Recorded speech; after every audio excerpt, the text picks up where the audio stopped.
Okay, good morning and welcome to a technical meeting held by the authority today, Wednesday, August 5th, 2025, in docket number 250214, which is PURA's docket in which we are conducting our successor study for the renewable energy tariff programs as required by the General Assembly. So we have an agenda in front of us today, and today is the first official technical meeting in the matter. If this is your first time participating in a PURA proceeding, just ask that you listen closely to a few housekeeping notes before we begin here. We are live streaming the proceeding on our YouTube channel. We also have a court reporter with us to transcribe the proceedings. As such, if you have a question or comment throughout the proceeding, we ask that you make sure you are identifiable by name and affiliation, as we will record that in the transcript. Additionally, the chat feature is not part of the official record, so we ask that you refrain from using that unless it's just a purely technical audio-visual need or something like that. But any comments or questions need to be vocalized for our record. We have a number of presentations today. We also have time for public comment. And this is by no means the last opportunity to provide feedback or input into PURA's study. So stay tuned to the docket for additional opportunities there. If you would like to be recognized during the proceeding for a question or comment, we ask that you locate the raise hand function under the React tab at the bottom of the screen. Time permitting, we will allow questions, but we do have a full agenda to get through today, which I'll be sticking to closely. So questions may be limited to authority staff for later presentations. We do, however, have a time slot for public comment before we adjourned. And as mentioned, there will be additional opportunities for input throughout the docket. With that, I think we can get right into our agenda. We do have a presentation from two members of authority staff to kick us off this morning. We have our supervisor, Jason Small of the Clean and Affordable Energy Unit, and a member of his team, Molly Charles. So I'm going to invite them to the virtual stage, and Mr. Bumpin will pull up their slide deck for a presentation to do some stage setting for today's conversation. So turn it over to Jason and Molly. Thank you, Chairman. Good morning, everyone, and thank you for joining the technical meeting today for docket number 250214, Renewable Energy Tariff Program Successor Study. Like the chairman said, my name is Molly Charles, and I'm a research analyst with the authority. So since this is the first technical meeting and opportunity for live discussion in this proceeding, authority staff just wanted to provide a brief presentation to start off with some framing for the discussion today and to elaborate on the potential options for successor programs that we put forward in the notice of technical meeting and written comments that was issued a few weeks ago. Next slide, please.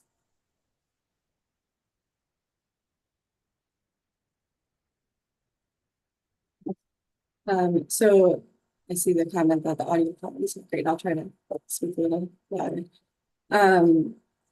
So this study is being conducted pursuant to Public Acts 2431 and 25173, which direct the authority to conduct a study on whether to extend the current programs past the procurement as authorized, processes that can avoid stranded projects, and potential successor programs. And so within the study of successor programs, the legislature has directed us to consider several topics, including potential programs without a megawatt cap, alternative criteria and procedures for choosing projects and bidding frameworks, ways to encourage the aggregation of DERs that can provide grid services, impacts on non-participating customers, and compensation structures that can encourage deployment in areas of grid underutilization. So as far as the timeline, we're currently in the discovery phase of this proceeding. And the report is due to the legislature by March 1st, 2026. Next slide, please. So just for a brief overview of the current residential program. So the Residential Renewable Energy Solutions Program is the residential solar program that's currently in effect. And it's seen significant deployment of residential solar, about 345 megawatts since they started the program in 2022, or nearly 44,000 projects. In just 3.5 years, this represents nearly half of the total residential solar that's been deployed through both RRES and the legacy programs. And so based on this, we can see that the residential solar market in Connecticut has matured significantly. And the program offers two tariff options, which are the buy-all tariff and the netting tariff. But the vast majority of customers, over 99%, have participated in the netting tariff so far. Next slide, please. On the non-residential side, we have the non-residential renewable energy solutions program and the shared clean energy facilities program, both of which have seen quite strong participation in their competitive solicitations. So most of the available capacity in both of those programs has been allocated to project bids. On the other hand, we've seen that deployment has lagged behind and significantly fewer projects and megawatts have actually reached deployment. And in contrast to the RRES program, the majority of NRES participants have chosen to participate under the buy-all tariff, and particularly so for competitively selected project categories. Next slide, please. So moving on to the potential options that we put forward in the notice of written comment.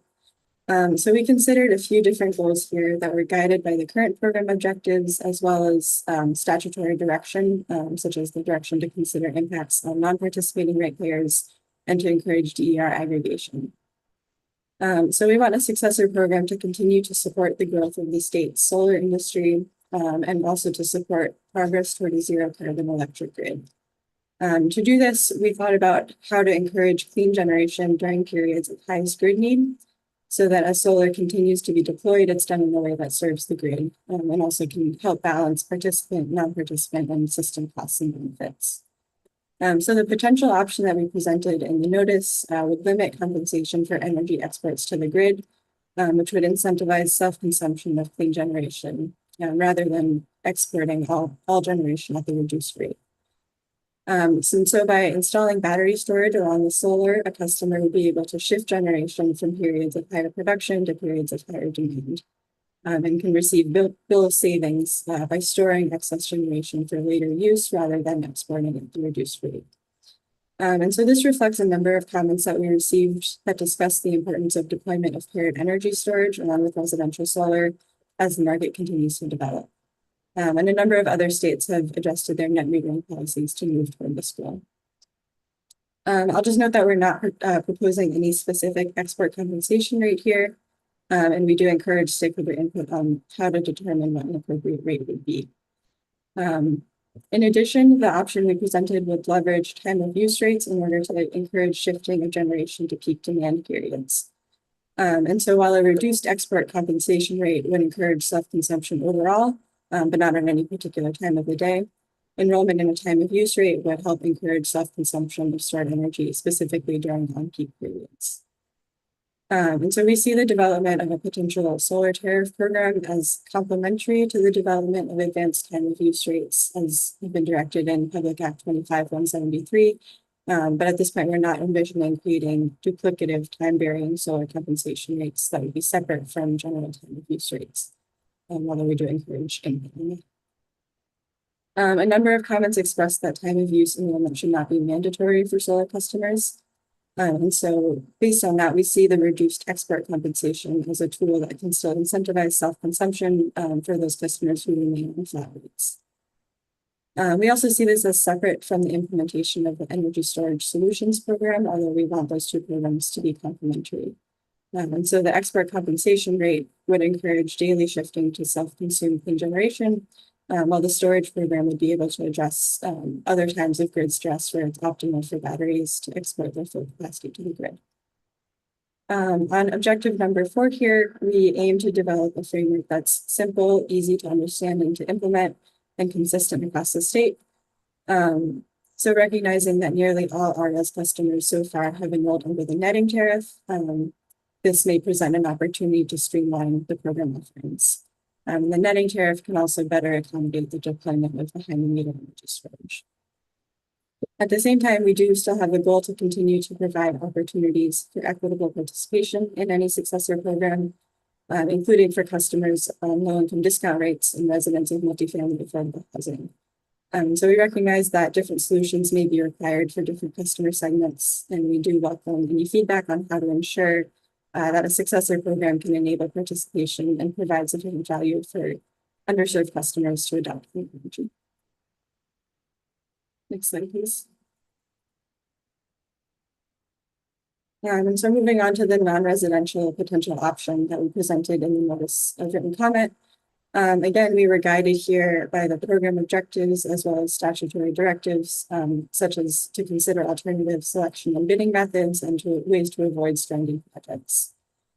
So we aim to continue the sustained and orderly development of the state's renewable energy industry and consider program modifications that are in line with both statute and market conditions. We also want to deploy projects in order to progress toward a zero carbon electric grid. And so in light of both of those goals, the option we presented would move from the current structure of competitive project selection toward a standard offer framework, where capacity up to an annual cap would be awarded on a first ready basis with maturity requirements. A number of stakeholders, both in this docket and in enrolled and SPEF dockets, have argued that competitive procurements can lead to speculative bidding of early stage projects, which then can run into challenges if there are unanticipated delays or higher than expected costs. And so under a standard offer model with strict maturity requirements, developers may be able to invest resources into a project with more certainty of being able to receive a tariff award once milestones are reached, and can have more visibility into the revenue stream, which would make projects more likely to ultimately be built. In consideration of ensuring least cost outcomes and balancing participant and non-participant costs and benefits, we want to make sure that compensation rates and program caps are set appropriately. And then similar to the residential program, the goal is to create a simple and understandable framework. And so given that NRES participants consistently prefer the buyout option, this can support moving toward a structure with standard compensation rates. It would also align with the way non-residential programs operate in neighboring states, such as New York and Massachusetts, which several stakeholders have pointed to as successful programs. And then we also want to encourage the deployment of projects with desirable characteristics. And the option we presented would be a simple adder mechanism on top of standard compensation rates. So current programs include bid preferences for projects sited on brownfields, landfills, and solar canopies that can help put less pressure on land use, as well as for distressed municipalities. And the NRES program has a carve out for school solar projects. And so in the notice, we put out requests for input on what project types should be eligible for preferential selection and how any potential adders should be determined. And so we welcome further comments on that. We also want to continue to encourage inclusivity for underserved customers. And so we're interested in, as part of that, in whether a community solar program should be folded into a non-residential program, potentially with an adder in order to streamline program administration under one common set of rules.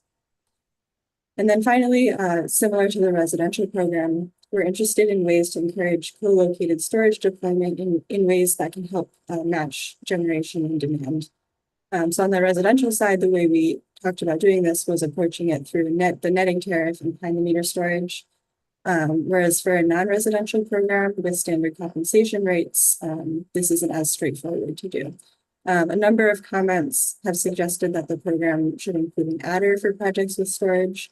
So we're very interested in suggestions on how a program can incentivize the operation of that storage in a way that aligns with grid needs. Next slide, please. And so with that, we can open it up for any questions or discussion. And in particular, we invite feedback on the questions just mentioned regarding how to ensure program accessibility and value for low-income customers and multifamily affordable housing on the residential side. And on the non-residential side, how storage can be deployed to incentivize alignment of generation with peak demand.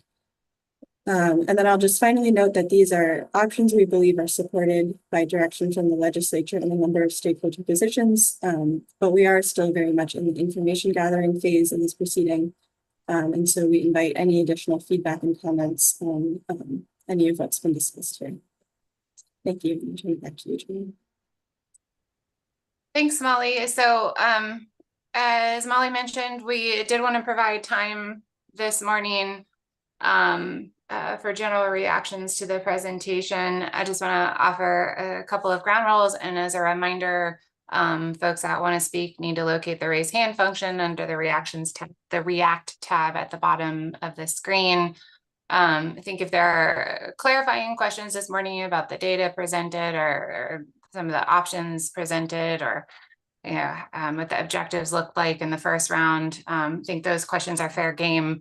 Neither Pura staff nor commissioners are in a position this morning to comment on what we are recommending necessarily. As Molly mentioned, we're at the very beginning of the outset of this study. So I think we're going to differ on any questions about how we're thinking about things necessarily, but happy to answer any clarifying questions, or if folks want to provide general feedback on what was presented this morning.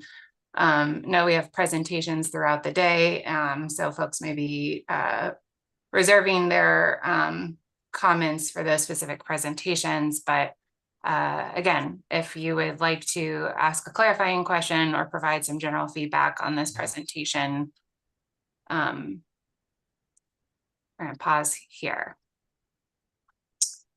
We have Noah Lafayette, please. Good morning. Thank you, Madam Chair, for the opportunity to speak.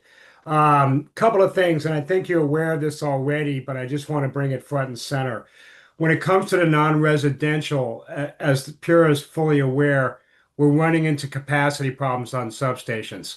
It's getting worse every month. We are simply running out of substations that have any capacity, even to the point now where hooking up a 2 megawatt is problematic. Okay. So what we're working on the interconnection working group is trying to design flexible interconnection. Okay. However, even in the best scenario, that's 3 years out. Okay. So just that, plus with the ITC going away, we'll be submitting recommendations to the authority as well as the legislature on how to get costs down to compensate for that. The reason I'm raising this question, Madam Chair, is because, as always, we're dealing with these things in separate dockets in a linear fashion, yet they all affect the goal of the presentation as just presented. If we're looking at how we're going to do more standardized compensation models, things like that, flexible interconnection, and that sort of thing is going to have a very strong effect on that discussion.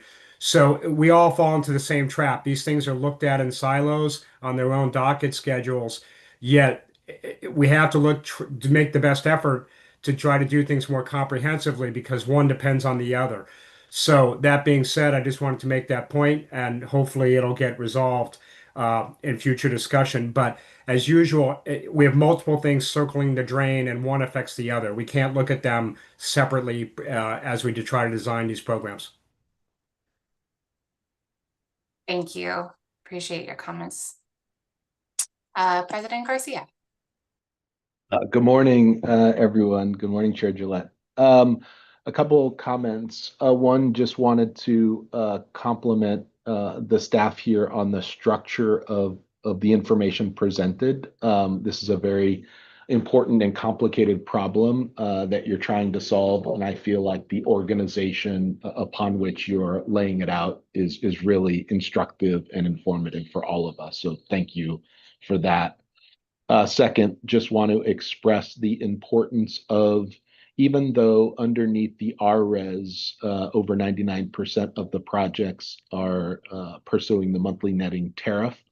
When we look at affordable housing, the buy all, sell all tariff is going to be really important. We've got, I think, over 15 projects currently in the pipeline. So we think that we're going to be able to deliver benefits to tenants residing within those affordable housing based on the current buy all, sell all tariff option. So just wanted to express that support for that piece currently.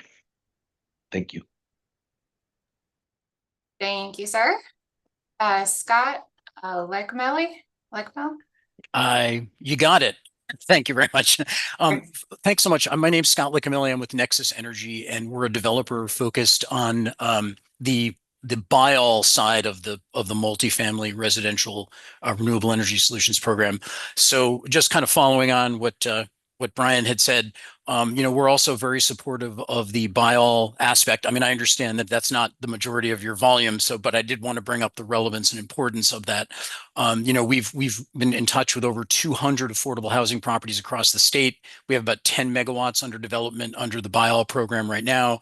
And first of all, I'd like to thank everybody at PURA, the stakeholder committee, Eversource, and Avangrid for their assistance in making this program come alive. We really appreciate it. Everyone's really collaborative.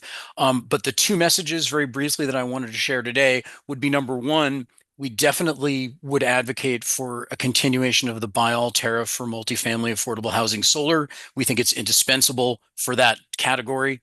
We understand it's not the majority, but it's extremely critical from an equity perspective. Secondly, I'll just very briefly note that we will be submitting documentation, through the appropriate channel, but I just wanted to kind of socialize our thinking with the elimination of the ITC in 2026, particularly due to the FEOC changes that are coming up that are going to basically end the credit. The tariff will need to be adjusted upward, and we've basically done an analysis on that. So essentially, the buy all tariff delivers a bankable long-term revenue for our investors, so that given that all these systems are third-party owned, the 20-year buy all tariff is a predictable income stream from a credit off-taker, providing certainty to investors. Finally, the rules are complete, but we only really had a clarification on the master meter rules just earlier this year. So it's still a very new program, and housing authorities and other stakeholders are still kind of trying to understand that, to understand the benefits. The demand, as I said, is very strong and accelerating. And importantly, this squarely advances the state's equity goals, which you guys all know better than I do, because I'm not in your position. But so the tariff increase, just very briefly, when we look at the post ITC, assuming the FEOC rules will definitely wipe out developers' abilities to get the ITC even in 2026. That is, if you look on right now, the discussion, look at Senator Grassley's comments regarding the Trump IRS appointments to dig a little deeper, but you'll see what I'm referring to. In any case, the current base rate of, depending on whether you're including adders or not, just using 31.95 cents plus the low income adder, which is generally relevant, brings it up to about 0.3695 cents per kilowatt hour. So essentially what we're arguing is the elimination of the ITC is going to reduce the internal rate of return for investors in these projects from about 9.5% to 3.8%, which is a 570 basis point collapse. So we would be recommending an increase in the buy all tariff starting basically to go to 44.85 cents. So it would be a 21% increase, which would restore the IRR to about 9 to 10%, which would be the minimum acceptable return that and other folks, investors, would require in general. I mean, unless they're subsidized with subsidized debt. But essentially, I think that it's pretty clear that based on, you guys have the authority to do that based on the statute 16 2044Z and also the docket 200701. So basically, as far as we reread the rules, and we'd be very interested in hearing your feedback, you have the authority to increase the rate based on material changes in federal incentives based on our technical reading of the rules. So we would just kindly and humbly request that you consider that the ITC will effectively be gone January 1st, 2026. And if the state's objective is to, increase the affordable housing solar stock, a material increase in that base rate, the buy all rate, will be necessary. That's just our view. And I think our investors have made that quite clear. Thank you very much for your attention. I appreciate it. Sorry for the long comments. Thank you so much. No apologies needed. We're on a roll with the types of comments and feedback we are hoping to solicit this morning. And so looking for others who would like to be heard. Sean Burke, please. Great. Thank you, Chair Gillette. My name is Sean Burke. I work for Blue Wave. We're a solar and storage developer, owner, and operator. Thank you for the opportunity to comment today and for undertaking this effort. I know it's a lot of work. We're currently not developing any solar projects in Connecticut, but we're excited about the potential to do so through this program. I guess my comment / question is regarding that second question you had up on storage for the non-residential. Or is the intent here to design a separate program for paired solar plus storage outside of the ESS program? And then if so, I think our recommendation would be to focus the operation and incentivization of that storage on hitting the peak and increasing solar output during peak events, monthly and annual peaks, so that we can deliver the most ratepayer value from that storage. So a comment and a question there. Thank you. Thanks, Jason. Or Molly, do you want to react?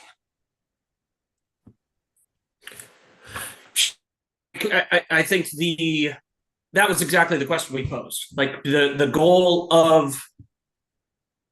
that we're trying to accomplish in the non-res is to figure out a way to incorporate storage and incentivize it to operate in just the way you mentioned.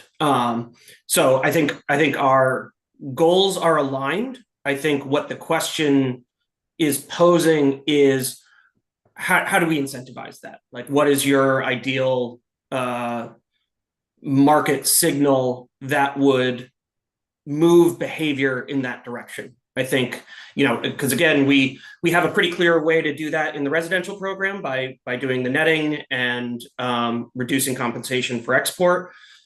I think it's a little more tricky when you get to the non-residential. So I think that's really where we're looking to industry to provide feedback on what is the type of market signal that you would like to see. I think we're trying to move all programs in unison, as mentioned with the flexible connection comment. So again, keeping in mind that we have an open energy storage docket, and we are simultaneously doing this study. I think that your feedback would be much appreciated on that end. That's helpful. Thank you.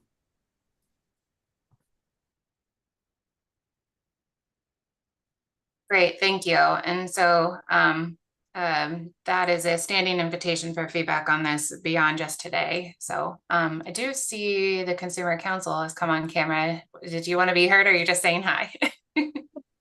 Sure, why not? Hi, everyone. Thank you, Chair Gillette, and thanks to the PR team for putting together that presentation. I did want to react just to some of the opening remarks. I mean, I think we're in a very unfortunate and challenging time here, and I want to kind of acknowledge that and call that out for what it is. We're seeking to redesign our renewable energy programs at a time when federal money is being pulled out from under us, and it's detrimental to everyone. I think our office continues to place importance in these behind the meter DER programs, and they can be an important tool not just to meet our climate goals, but for energy affordability, but not if the solution is for all ratepayers customers to have to contribute a significant amount more to sustain these programs. So I hope that we'll have sort of a honest and innovative and creative discussion here about what other solutions are. Just hearing some of the feedback, I think I heard that the tariff needs to increase by 21% in order to sustain the return on investment that's needed. I hope we can think through the impact of that on customers who are supporting these programs, and think about alternative funding sources, any other creative ideas that stakeholders here have, so that this doesn't all end up, being absorbed by customers. And we can, as the goals were clearly set out, continue to meet our public policy goals. So I'm admittedly identifying the challenge right now without bringing forward a solution, but I just want us all to be honest in the tension here in meeting this challenge at this time. Thanks. Thank you.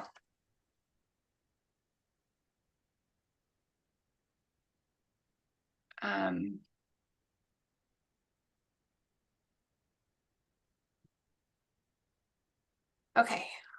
Are there others that want to be heard this morning on the opening presentation?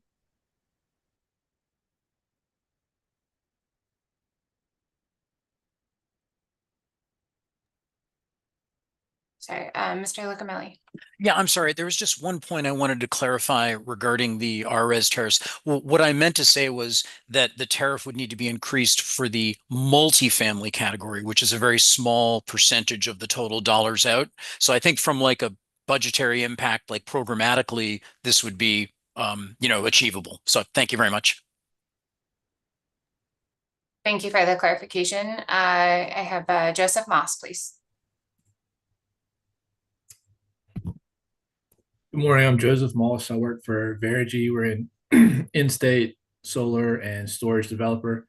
Perhaps I'm getting ahead of myself and this will be addressed later in the communication, but on the topic of incentivizing storage to deploy, in a way beneficial to the grid, specifically for the non-residential programs, perhaps in addition to the adder that was mentioned earlier, or in return for the adder that was mentioned earlier for front of the meter storage, at least perhaps, in return for that adder, a limited amount of control could be given to the EDCs to deploy the storage and, as they see fit to the benefit of the grid.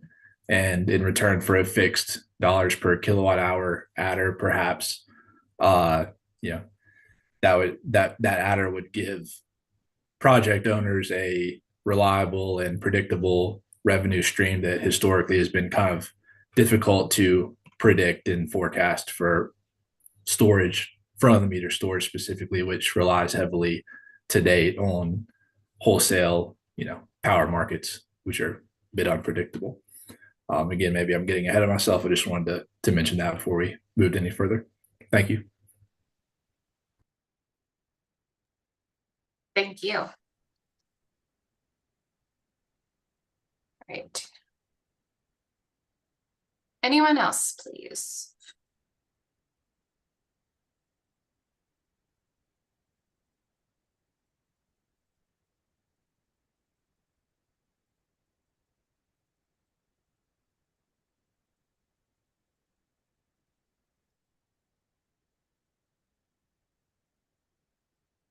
Okay, well, thank you for your engagement so far in the docket and the questions and comments in reaction to this morning's presentation.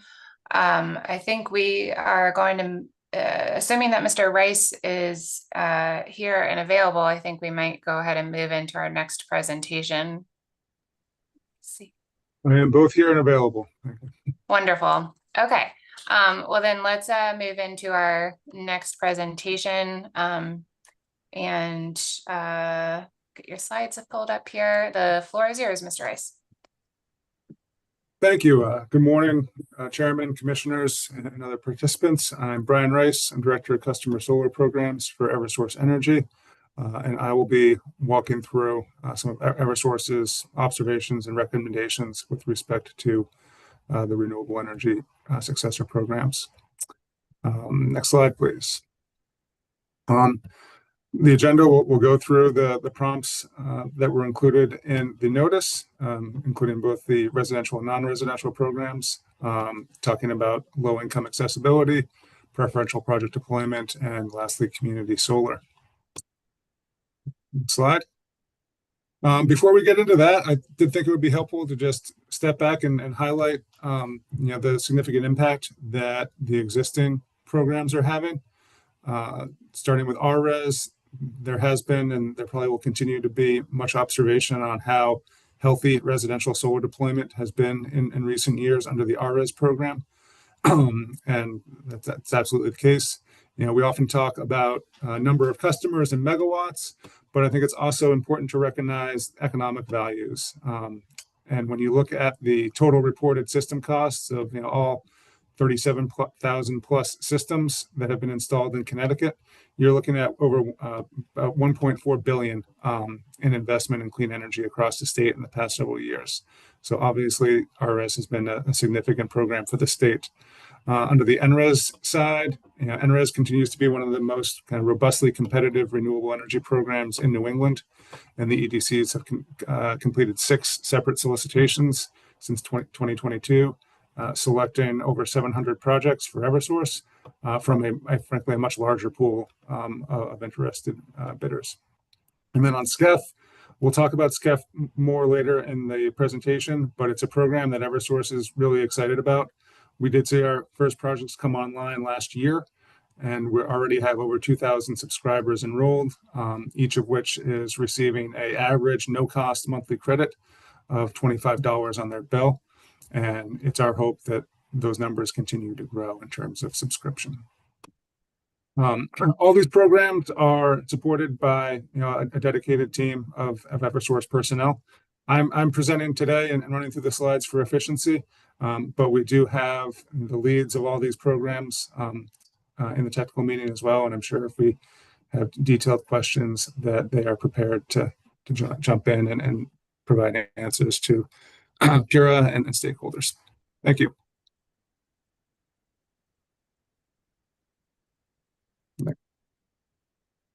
For the residential program design, Eversource really stepped back and grounded some of its recommendations and observations on a consideration of what kind of the customer profile is for a residential customer. And we show here on the slide, you know, a contrast of what an average residential load profile looks like on the blue line, which is relatively flat in comparison to the generation profile of, you know, a rooftop PV system. And mind you, these are very representative profiles. They're averages. You know, every customer is going to be different. In this case, we're looking at the class average for rate 1, and then a fairly optimally situated residential PV system with, you know, 180-degree azimuth. So, you know, there's going to be differences. 5.5 kW is on the small side of what we see in RRES. I think we typically have, you know, many projects that are a bit larger, but, you know, are also not necessarily facing south directly, and including some that, you know, have north-facing panels, which are going to be, you know, can have considerably lower capacity factors. But setting that aside, it is a reasonable expectation that when you look at most individual RRES customers and what they produce, a significant portion of that is going to be produced during midday and not consumed on site, but instead fed back to the grid. When we look at this representative example, you know, over the course of the year, only about 40% of total generation would be expected to be directly consumed on site. The rest would be fed back to the grid. And under the current structure within the RRES program with monthly netting, about 48%, excuse me, this significantly larger portion is going to be treated as a reduction to build usage within that month. So it's going to be netted on a monthly basis. And then a significantly smaller sliver, about 12% over the course of the year, is going to be excess over and above what a customer consumed in the month and result in the application of an on-bill credit. For many RRES customers, they really only receive an on-bill credit for a handful of months. You know, maybe like the April through June period are the periods in which they're producing more than they use for the entire month and get an on-bill credit. The other thing that we may get into a little bit more here too is when we talk about strategies for optimizing and better matching these profiles. It seems likely that, you know, to really come close to kind of matching these much more closely, a storage attachment is going to be a necessary measure. Residential customers generally have fairly limited discretionary load. I mean, you could look at this chart and try to consider a scenario in which, well, maybe a homeowner could cook their meals, do their laundry, wash their dishes, and everything else that requires an electrical appliance in midday, and that would change their load profile and they'd be using more on site. But I think in practice, that'd be a pretty marginal bump. And to really maximize on-site usage of on-site generation, storage is going to be required to be paired with PV. Thank you. Next slide. So next, we look at Eversource's billing capabilities using existing systems, which was a prompt in both the written comments and the presentation, and the subject of several information requests submitted to Eversource. So right now, all residential customers have bidirectional meters, which provide the capability for Eversource to separately measure the total amount of power that is delivered to a customer within a month, and then the total amount of power that is delivered from the customer back to Eversource within a month. So here we have a sample billing box that appears on a customer bill. And in this case, for this billing cycle, we're looking at a customer that consumed 488 kilowatt hours that was delivered to them from Eversource. And at the same time, because they had on-site generation, over the course of the entire month, they fed back 412 kilowatt hours to Eversource. Now, those numbers are not net, or at least not net from a billing system standpoint. Those are literally what the meter read. Under the RRES netting tariff, they are netted such that the customer for this cycle is only billed for 76 kilowatt hours. And then they have no excess generation that they're credited for.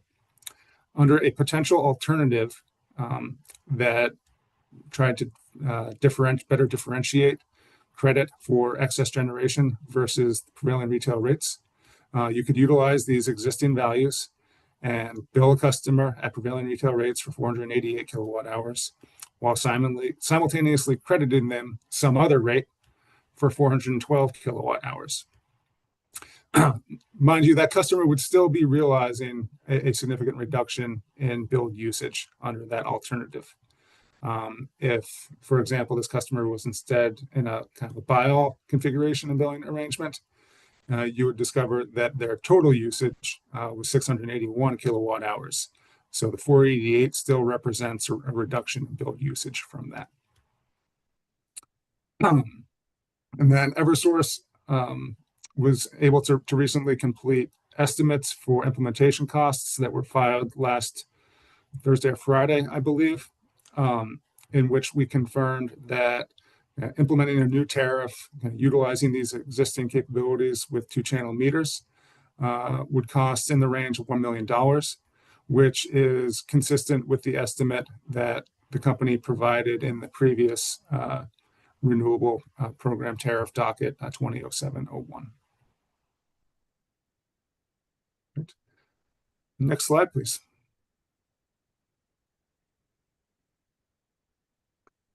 Here, Eversource has kind of done some math to try to provide an indication on how ultimate value for a customer might be impacted by different tariff structures, which differentiate value for excess generation from prevailing retail rates.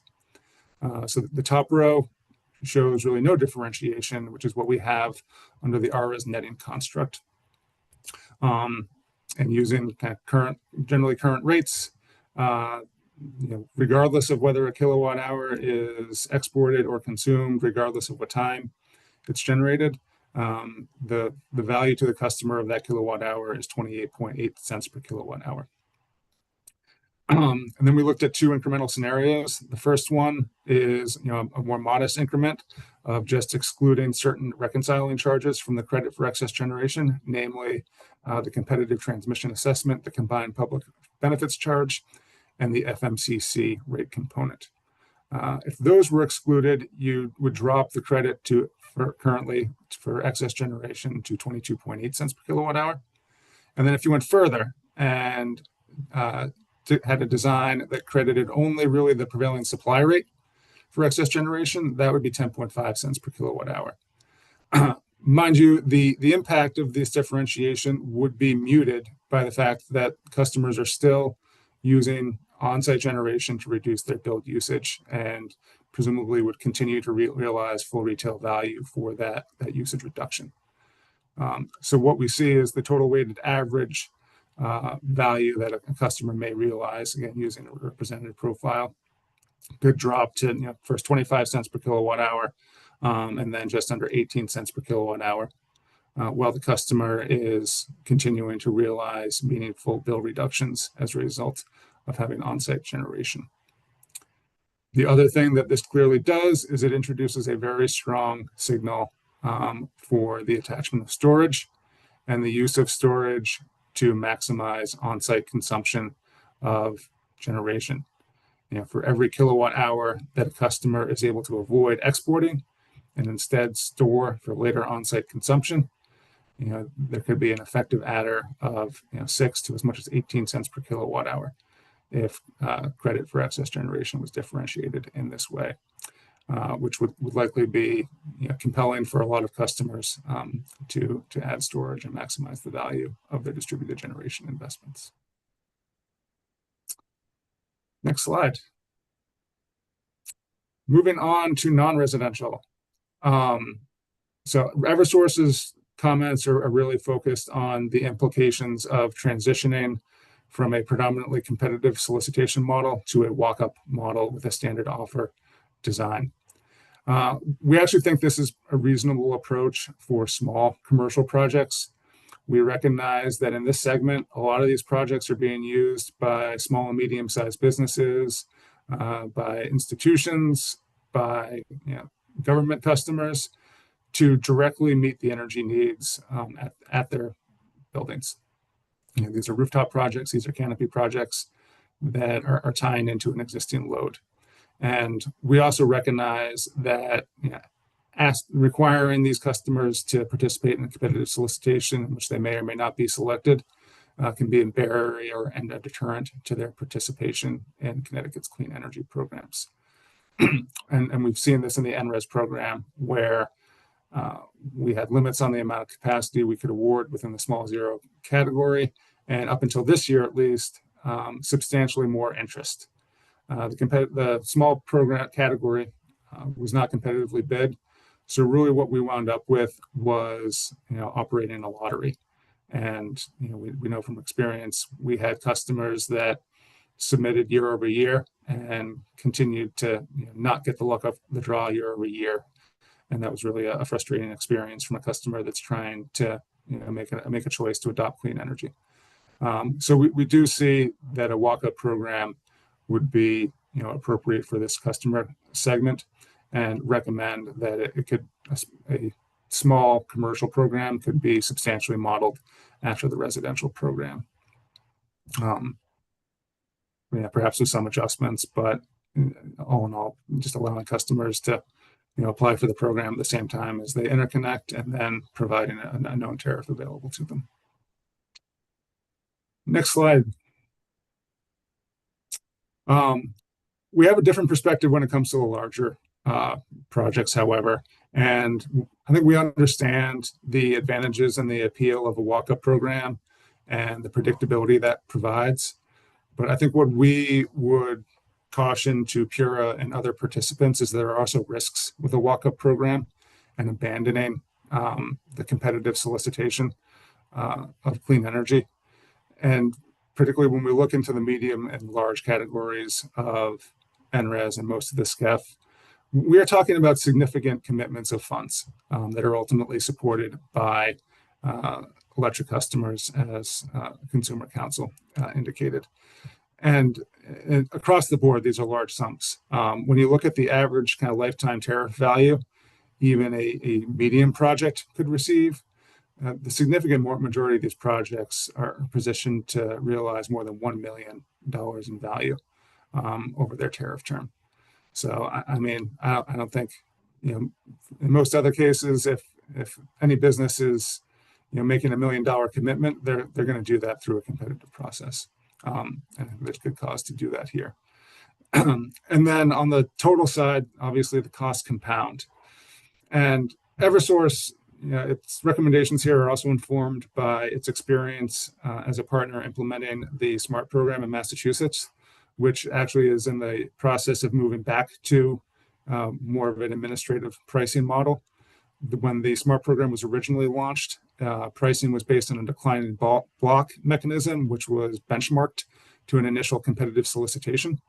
And that program actually drove very significant cost declines relative to prior SREC programs that had been in place in Massachusetts.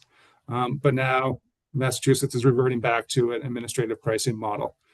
And it's the steps that they've gone to is, a consultant was retained last year to provide, analysis on required compensation levels, and then those are forming the basis of base compensation levels that are expected to be made available to projects later this fall. And mind you, the evaluations were done in the middle of last year or early last year. They didn't contemplate elimination of investment tax credits. And I think where Eversource gets concerned with administrative pricing is there's a significant mismatch in the compensation levels that were administratively arrived at versus the pricing that was able to be achieved through a competitive process in the NRES program over a contemporaneous period. The numbers are here on the table. The deltas are wide, and the total cost impacts are significant. If you had a hypothetical scenario, if over the course of 2024 and then the first solicitation of this year, if Connecticut had been utilizing administrative pricing similar to what's being recommended in Massachusetts instead of competitively selecting these projects, the total cost of those projects over 20 years could be nearly $150 million more, or $1.3 million per megawatt hour. And that actually doesn't include additional adders that are provided through the SMART program, which are not reflected in base compensation. So when Connecticut looks at potentially moving to a walk-up program, I think this is a significant risk that needs to be recognized and balanced with other considerations. It is if you're moving to administrative pricing, how do you have confidence that you're securing clean energy at the lowest possible cost to customers? So, thank you. Next slide. Other items, Mr. Lafayette touched on this, and Eversource wholeheartedly agrees that for any successor program to be successful, I think there needs to be a lot of consideration given to the rising challenges of interconnecting more and more distributed generation on the electric power system. More and more projects are requiring extensive upgrades that are increasingly costly. And these risks are higher for the large standalone projects, your multi-megawatt projects that aren't serving any on-site load. I think absolutely Pura should continue working with stakeholders in the reopened Docket 220629 RA01 to identify workable solutions to get over a lot of the interconnection challenges. At the same time, Eversource strongly recommends that interconnection maturity requirements be introduced into a successor commercial program, including a successor program that continues to select projects through competitive solicitations. And we don't think these are mutually exclusive. And we look to neighboring Rhode Island that has historically been following a model similar to Connecticut of competitively selecting large projects, while also requiring those projects to have completed interconnection milestones as a condition of eligibility. They don't necessarily need to have an ISA or interconnection agreement, but conduct impact studies, feasibility studies is going to provide a considerable better picture of the ultimate cost for these projects to interconnect than would, in some cases, projects, bid into NRES without even having submitted an interconnection application. Other considerations we want to highlight with respect to time of use rates. We got into more on time of use rates in our comments than we did in our presentation, but particularly with the commercial segment, we don't have many of the metering challenges. Most commercial projects are going to have interval metering. So it is possible to overlay new time of use rate structures. I mean, there's still an implementation cost, which is difficult to estimate, not knowing what a time of use structure could look like. But it would be feasible. And then kind of in addition to looking at kind of market price signals for storage, I think we also see co-locating storage as an opportunity to address the interconnection challenge. We're starting to see this in Massachusetts, where systems are utilizing co-located storage as a means to moderate maximum export to the grid, thereby reducing the grid impacts and the potential required upgrades. But these are complicated challenges on interconnection. I agree, all opportunities to address them in an integrated way and avoid kind of talking about these material issues to renewable programs separately is going to be valuable. And Eversource looks forward to participating in those discussions. Next slide. Low-income access and consumer protection. This is an important one. Eversource absolutely supports continuing the goals of making sure these programs are accessible to all customers, including low-income customers and those in distressed municipalities. But as has been brought up in other technical meetings and other filings, the company is concerned about the risk of negative outcomes to economically vulnerable customers through solar leases and other significant financial commitments that are required to, in many cases, to access these programs. I think Commissioner Arconti in a previous technical meeting kind of asked for recommendations on what could be done to kind of mitigate these concerns of vulnerable customers being put into deals that ultimately aren't very good for them. And Eversource continues to reflect on that question and the challenge. And I think one recommendation we would provide is to really favor no-cost offerings. When we look at other options that are available to low-income customers to address their energy affordability, and there are several listed here. We have the matching payment program. We now have a low-income discount rate. Our CLNM programs have the HES-IE program. All of these are ultimately providing a benefit and a cost reduction to customers at no cost to them. They can access the benefits of these programs to reduce their bills without executing a 20-year lease or buying a $30,000 PV system. And I think we should really be looking at opportunities to align renewable tariffs with that type of dynamic and make the renewable tariffs also a similar no-cost offering that we have effectively full confidence, it will improve the energy affordability of these customers.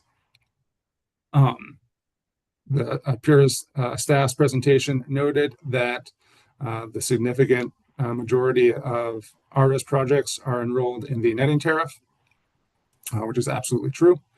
And again, Eversource has looked at these data, and we looked at income eligible customers. Some of the lease or PPA rates for these customers is exceeding 30 cents per kilowatt hours. And when you get to that level, it's not clear that that choice and enrollment in RES is ultimately going to be enhancing energy affordability for those customers. The other good news is we already have examples of this that we're providing no-cost offerings. The multifamily affordable housing program for RES is delivering benefits to consumers in this way, and the SCEF program also provides a no-cost credit. So we would really look to these models and expanding them as a way to ensure accessibility to clean energy options for customers without introducing financial risk to them. And then the last item is we're still probably going to have some risk of these kind of leases, being marketed to customers in a way that ultimately doesn't benefit them. One example that we, I think, highlighted in our initial comments that we've seen in other states is introducing licensing requirements for solar salespeople as a way of trying to kind of close out some of the worst actors from this marketplace. Next slide, please. Preferential project deployment. Oh, excuse me. Shoot.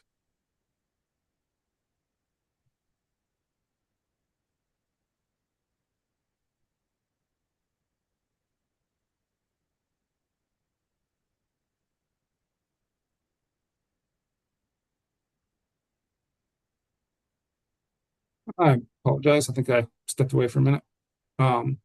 Everyone hear me? Yes, we can still hear you. Great. Problem with my Windows. For a preferential project deployment, we highlighted in our comments that the bid preferences for NRES are really ceasing to become bid preferences, but in practice are bid requirements. So this isn't something that we're necessarily would recommend perpetuating and expanding to other categories, because it risks kind of setting up a program design that is just picking winners and losers and closing out other project types from the market, including project types that could potentially be lower cost. So I think we just think this isn't something an important trend to be mindful of. And then lastly, on this, we also want to we would like to have confidence that if a bid preference or an adder is being provided, that the value that's being realized from that adder is commensurate with its additional cost. And if you move to the next slide, a good example of this dynamic is community solar. Again, we recognize that community solar is a option that is going to be really valuable to those customers that just aren't in a position to install solar on their own properties. So it's an excellent vehicle to maximize accessibility. But we really favor programs that demonstrate to have high efficiency of delivering most of the additional costs in the form of benefits to the ultimate subscribers. The SCEF program, we feel, is actually an excellent model for doing this, and we would strongly recommend that the continuation and expansion of SCEF be prioritized as the model for community shared solar in Connecticut. We talked about at the beginning, we recently had projects online. I think we delivered, Eversource is expecting to deliver $2 million in bill credits to subscribers this year. And if we project that forward in a scenario in which we have more selected capacity online, that value could rise to $20 million. While the additional administrative costs that Eversource incurs to deliver those credits is a fraction of that amount. So at scale, Eversource can comfortably say that 97% of the additional costs that come with having a shared clean energy facility, namely additional administrative costs and then the cost of bill credits, are going to be passed on to eligible subscribers, the majority of which are low income, in the form of bill credits. This stands in considerable contrast to some community shared solar models that are prevalent in Massachusetts, for example. As part of the deployment or the design of Smart 3.0, again, in the same evaluation I talked about previously, there was an assessment of the incremental costs for having a low-income community shared solar program under the constructs that are in place in Massachusetts. And there we saw a very different picture in which the evaluation indicated that a low-income CSS project could require an adder of as high as 8.8 cents per kilowatt hour, but of that, only 2 to 3 cents would ultimately be delivered to customers as the form of a discount. And the remainder would be offsetting additional costs for customer acquisition and third-party administration of that community shared solar arrangement. So that's a model that we think is significantly improved upon through the SCEF program, and we would point Pura and stakeholders to the SCEF model as the basis for supporting community shared solar in any successor program. So with that, I appreciate the time. I think I've gone a little bit over my half hour, but I guess we had some time, and I particularly appreciate the opportunity to kind of provide some of the analysis and figures that have informed Eversource's thinking on these important subjects. I'm happy to take questions now, or at any point later in the technical meeting. Thank you so much, Mr. Rice. Folks are following along in the agenda. We're going to take our lunch break at 12:30, but at this time, we're going to take questions on Eversource's presentation from authority staff. So I'm going to check first with Molly Charles. Yeah, thank you, Chairman. And thank you for taking the time to present this morning. I will start from the beginning of the slideshow for questions, so if you wouldn't mind turning to slide 4. I'm sorry to interrupt. This is the core reporter. Ms. Charles, you're very your audio isn't terrific. You're very muffled. Is this better? It might be. Thank you so much for trying. Appreciate it. Can you hear me better now? Okay, great. So my question on this slide, if you wouldn't mind just clarifying whether the data in this these two charts is specifically from solar customers, or is this just sort of average solar generation and usage profiles? It's the latter. It's an average. Specifically, so the consumption profile is based on publicly provided load profiles for the Eversource R1 class.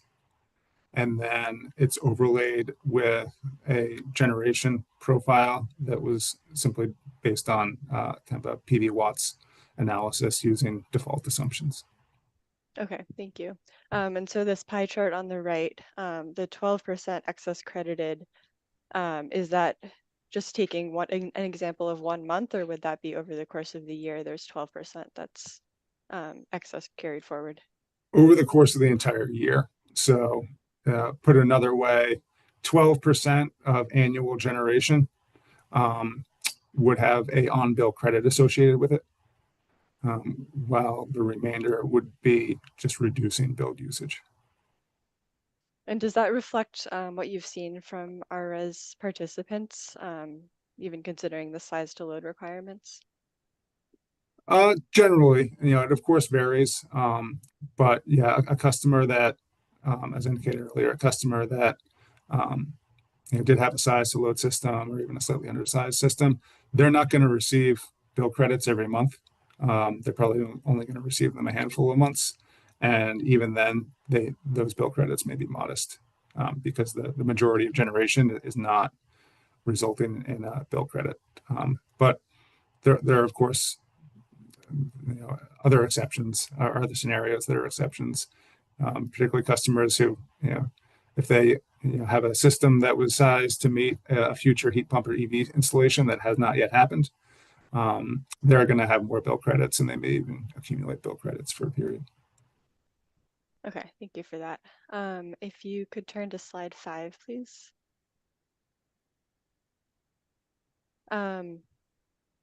So I'm just wondering if you would be able to further explain the capabilities of the current metering systems. So can it measure exports to the grid and imports differentiated by time, or is this just measuring import and export over the course of a month? What I'm showing here is import and export over the course of a month. If we had interval metering in place, which we do for a small number of residential customers that elect to participate in Eversource's time of use rate 7, then you could produce similar values differentiated by time of use period. However, I should say that right now, because of the small number of rate 7 customers, those calculations are done manually, and billing systems haven't been automated to do them at scale. Okay, so the doing real-time export netting would only be possible for customers with interval meter right now? That's correct. And I think we indicated in our comments, and I'll add it here. I think we kind of view this non-time differentiated instantaneous netting structure as an incremental step. And at such time that you have, full scale deployment of advanced metering with interval capabilities, then you could readily overlay time of use rates onto that same structure. If you simply have a tariff that bills and credits based on applicable time of use period, you could effectively still be doing the same thing. But you could start here, which could be a considerable improvement, and then as PURA continues to study time of use rates and those are implemented more widely, you could further integrate time of use options with renewable tariffs. Okay, thank you for that. So could I just clarify in this table on the right here, the excess generation, is that measuring the actual kilowatt hours exported to the grid, or is that the net excess? So export minus import. So it varies under each of the three rows. So for our res netting, it's measuring the monthly net excess, which is 0. What we propose under an alternative netting structure, it's measuring the total gross excess generation, which corresponds to the 412 kilowatt hour. And then if in the last row, we kind of back into what is actually happening in kind of a by-all or gross basis, and we can deduce that the system produced 605 kilowatt hours in total for the month, excuse me. Okay. Thank you for that. So on this third bullet point, the cost of required changes for 2-channel billing and crediting, is that only for billing upgrades, or would that include any metering changes?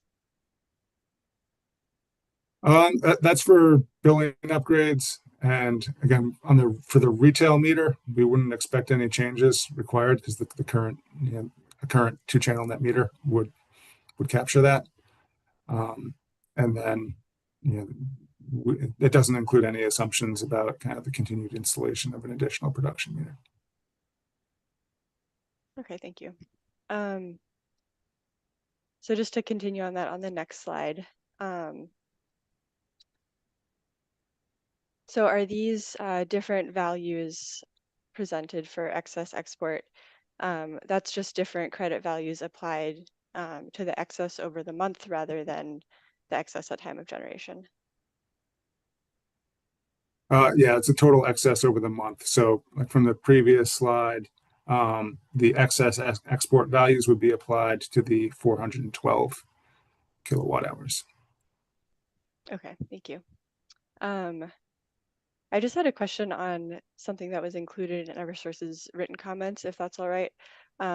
So I think Eversource had recommended that export compensation should be tied to existing rate components, which would streamline administration and reduce costs. So I'm just wondering if you would be able to explain further in what ways this would streamline program administration, and if you have any estimate for how much it might reduce costs. Yeah, so to be clear, so what we're recommending is that we're recommending options that are illustrated here, that we're using the rate values that are already derived to implement the netting tariff. So we're basing compensation for excess export on existing rate values. We're not introducing a new one, because that would require additional programming. Is if we go to a scenario in which we have all these existing rates that have different components, but we want you to create a new rate, which is the administratively set credit rate for excess generation for a residential customer. So there would be additional cost in kind of creating that new rate field. I don't know what it would be. And then there may also be an increased customer education component, depending on what that rate looks like. CSRs would have to be in a position of explaining to customers, what's this different rate? Why is it what it is? as a potential consideration. Thank you.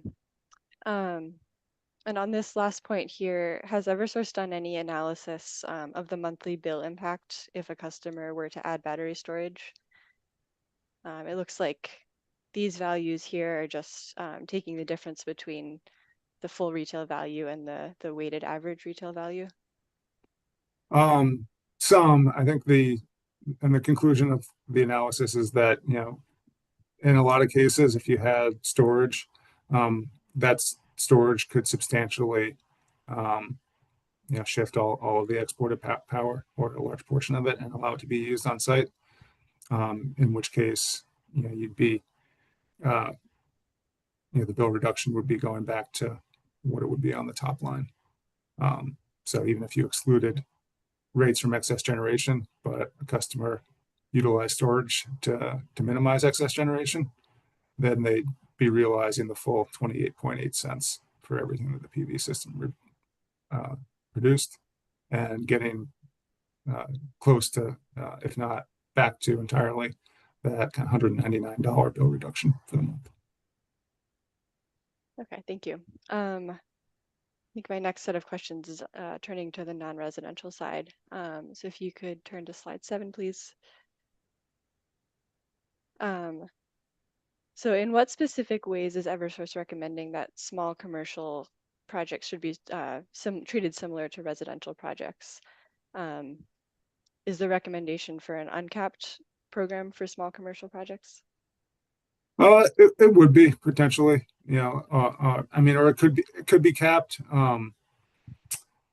hopefully a higher cap, but ultimately what we would recommend is achieving an outcome in which a small commercial project, like a rooftop commercial project, can apply to interconnect at the same time that it applies to interconnect. It says, I want to enroll in NRES, to take advantage of a netting construct or a buy-all construct, and they would, be able to have high confidence that they would do so if they met eligibility requirements. So removing that question mark from small commercial participation. Will I get selected or won't I? Because there's 3 times as much interest as available capacity, or what price do I have to bid with kind of my installer partner to get selected. Thank you. So along those lines, would Eversource recommend maturity requirements for small commercial projects? And if so, what should those be? If it was capped, yes. And I think the maturity requirement would be having a completed interconnection application with an interconnection agreement. If it was uncapped, then it's probably less essential, because your award on an uncapped basis isn't necessarily taken away from somebody else's award. Okay, thank you. On the next slide, does Eversource anticipate that a walk-up structure for program selection could lead to efficiencies with interconnection, where there might be fewer speculative projects that would be submitted into the interconnection queue? Maybe. If execution of an interconnection agreement was an eligibility requirement of a walk-up program, certainly you'd have more fully baked projects that are seeking awards. But I think, and a point that Eversource would make is a walk-up program maturity requirements are not exclusive to a walk-up program. You can have maturity requirements in a competitive solicitation. Indeed, many competitive solicitations have maturity requirements. So I would discourage PURA from thinking that the only way to have maturity requirements and minimize project attrition is through a walk-up program. I do think there are pathways that you can have both. You can have the transparency and the benefits of competitive solicitation, while also adding measures to require projects have a more fuller assessment of their economics before they submit a bid. Thank you for that response. So again, on this slide, has Eversource looked at the costs of NRES or SCEF projects that have actually reached deployment compared to those that haven't yet been deployed? I should say the bid prices. We have not. We readily could. Okay, thank you. And then turning to slide 11.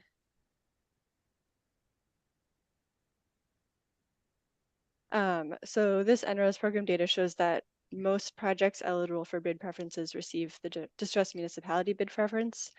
So just wondering if Eversource would recommend changes to the types of bid preferences or potential adders in a successor program. And if it's unknown that 20 to 30% is commensurate with additional value that those projects provide, does Eversource have any alternative recommendations?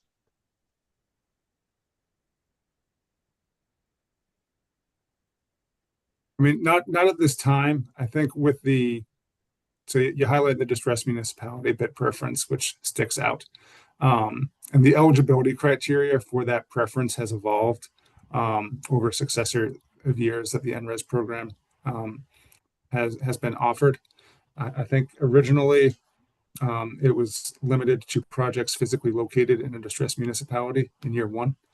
And then it was subsequently expanded to projects located anywhere, provided they represented that they were allocating credit to customers within a distressed municipality. And then it was further expanded to also include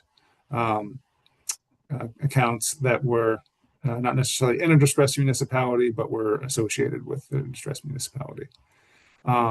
So the criteria captures a wide variety of projects, and it seems it's kind of emerged to just be a box that can and has to be checked in order to submit a competitive bid within NRES.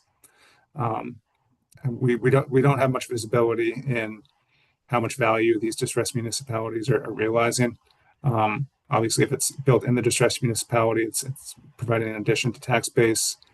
We know anecdotally that there are kind of side deals that are made with municipalities that basically given a list of account numbers to a developer so that they can claim they're allocating to them. Even though in most cases there's no direct allocation of bill credit, 100% of the compensation is going to the project, and there's just a representation that on the side that the project is issuing a payment to the municipality for some amount for every kilowatt hour produced. Thank you. And then related to that, if a first-ready project selection method were to be implemented, does Eversource still believe that it would be the case that projects with preferential characteristics would crowd out potential lower cost projects? I think if you kept the distressed municipality bid preference as is, both in terms of the eligibility requirements and the scale of the preference, then I think there's a good chance the results would be similar. Okay, thank you. And then just one final question on slide 12. Would you be able to discuss a little bit more what specific program elements allow operation costs to be such a small portion of the total in Connecticut?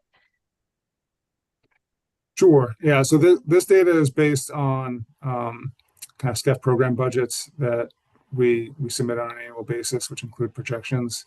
And operations costs are really the additional employee labor and then kind of outside service costs that are incurred by Eversource to offer the program.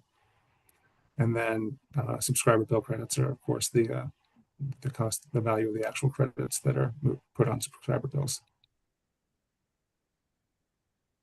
Okay, thank you. That is all of my questions on this presentation, so I appreciate the responses. Thank you. And we're going to take a couple questions from Christopher Arpin on authority staff, and then we'll head to our lunch break. Mr. Arpin. Thank you, Madam Chair, and I'd like to thank Eversource for their presentation and time today. Could we please turn to slide 5?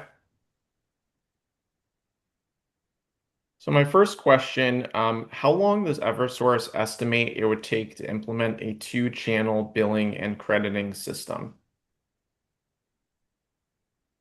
I think we indicated the timeline within our response to CAE1.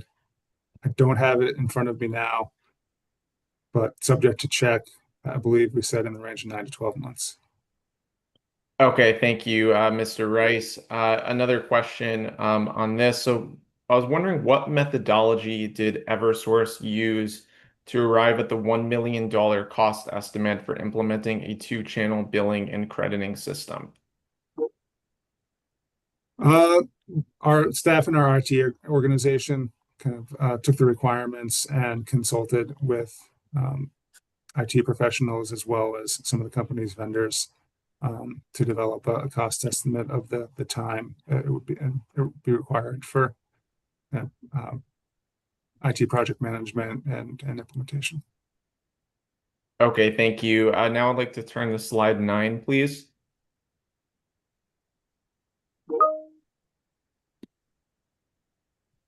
So my question here, I was wondering, how should the authority balance the goal of reducing project attrition, such as requiring complete interconnection applications, with the need to provide applicants with greater certainty about incentive availability before they make substantial financial investments? Sure. So I think one critical thing to note is I don't think Eversource hasn't necessarily recommended that a full interconnection agreement be the required interconnection milestone, because we recognize that it takes considerable time and expensive studies to get to a complete interconnection agreement. There are steps that are can be completed along the way to that, and including a feasibility study, an impact study, sometimes referred to in other states, and indeed those are the requirements that we referenced in the Rhode Island regrowth program. They're looking to have a feasibility study. The other thing is, I'm not expert on this, but if this is something that Pure want to investigate further, and I'd encourage them to do so. We have other experts at Eversource who can speak to some of the tools that we're implementing. I know in Massachusetts, Eversource has partnered with a vendor, GridTwin, to develop tools that allow interconnecting customers to self-serve and generate more informed estimates of interconnection costs using an online tool. And I apologize because I know that's been mentioned at various times in Connecticut, but the actual status of that escapes me. But those are examples. You can build upon the hosting capacity maps, which were kind of the initial tool, and add other tools to allow developers to get a more meaningful assessment of costs before they're getting to the point of submitting a bid with a binding price. And I think there can be a productive middle ground that doesn't go all the way to having an interconnection agreement as an eligibility requirement. Thank you for that response, Mr. Rice. I would like to turn to slide 10, please. So my question here, I was wondering what licensing or oversight mechanisms would be necessary to ensure that low-income customers receive meaningful and fair benefits from solar contracts. Sure. I mean, I don't think there's no silver bullet on this one, but my understanding is the steps that have been taken in other jurisdictions that are viewed to be constructive is requiring salespeople, be licensed, introducing the license requirement, as well as being a direct employee of the installer. So what that does is it seems to discourage some of the kind of the purely like third-party commission-based sales models that can potentially create incentives for much more aggressive and even kind of predatory marketing strategies. Okay, thank you for that response. So a follow-up question on that. Who does Eversource believe would be best positioned to administer new licensing or oversight requirements to ensure that low-income customers receive meaningful benefits? I can answer that. Again, I think we referenced other states in our initial comments. So I think looking at the examples of those other states would be instructive. And I'll also repeat, this is our secondary recommendation. We don't think this is fail-safe. We don't think you're going to solve kind of everything that we're concerned about with licensing requirements and employment requirements for salespeople. And really, our primary recommendation would be to maximizing and expanding the ability for low-income customers to participate in these programs at no cost, just as they're able to access other PURA approved and utility administered programs that are intended to serve energy affordability interests. Okay, thank you for that response. So another question on this topic of low income access. How does Eversource recommend that any successor solar offerings for low income customers be designed to complement rather than duplicate existing hardship or low income energy assistance programs?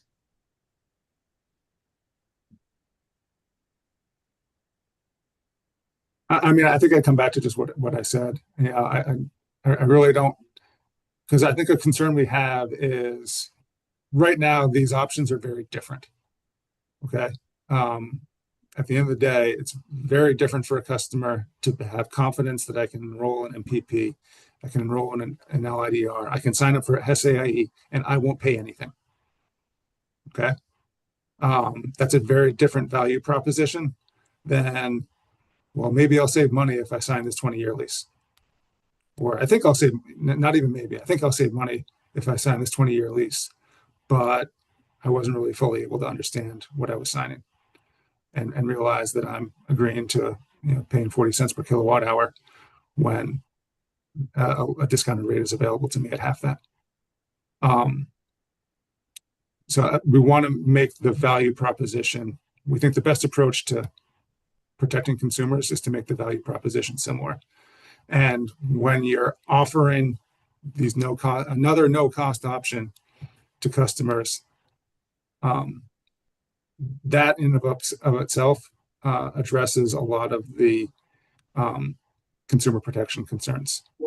I mean, I don't care how aggressively, I don't care as much how aggressively you're marketed it to, if at the end of the day you're not being asked to pay anything or make any financial commitments.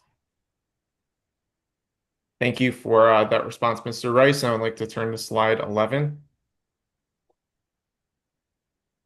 So my first question here, and I know you touched on this a little in your response to one of Ms. Charles' questions, but does Eversource believe that the current NRES distressed municipality bid preference is effectively supporting underserved or distressed communities? And if not, what modifications would Eversource suggest in a successor program?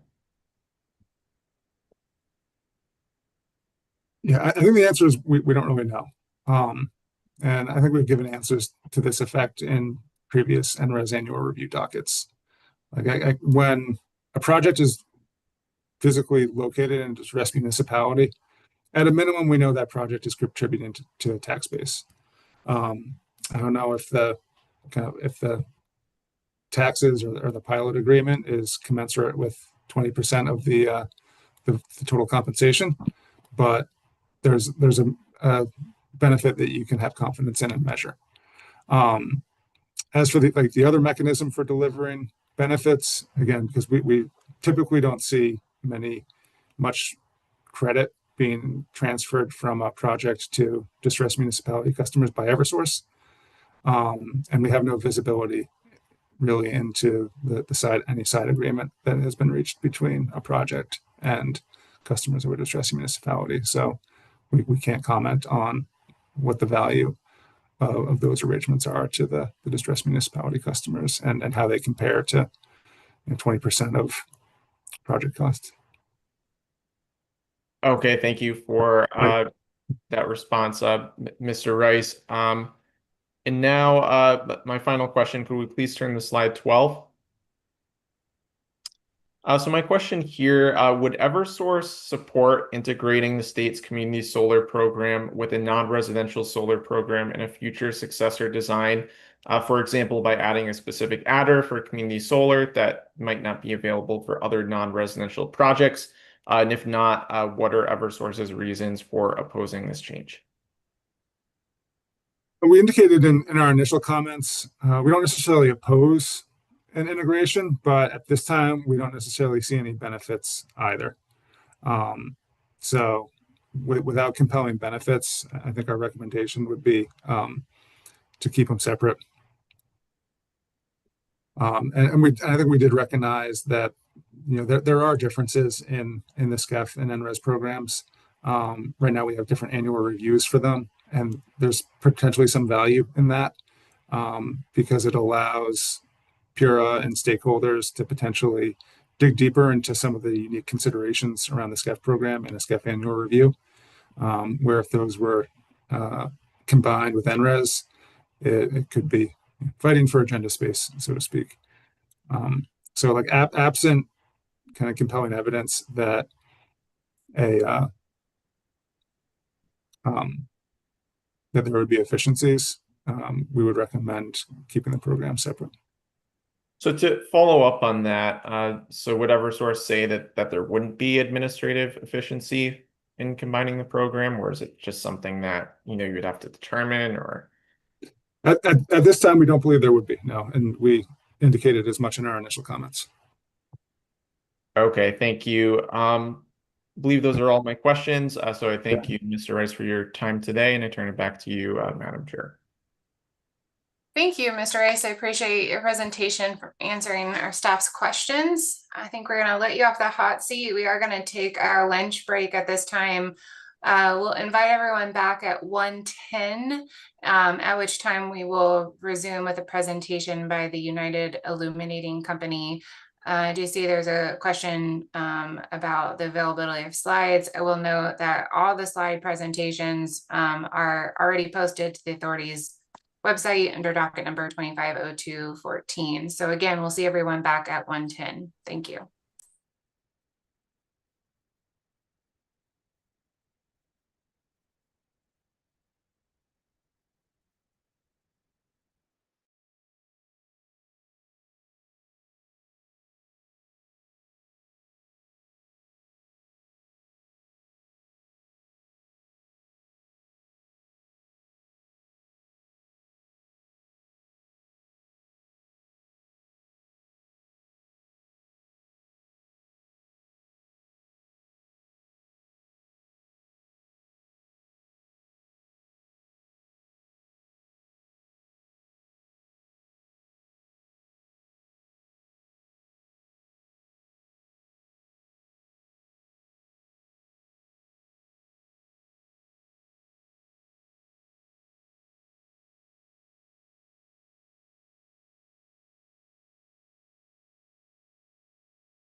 So, yeah.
All right, good afternoon, everyone. Welcome back to docket number 250214.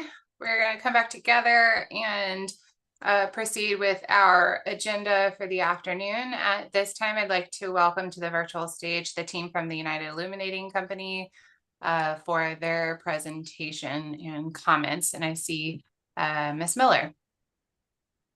Yes, good afternoon, everyone. Would it be possible for the authority to share the slides for us? Thank you, I appreciate that.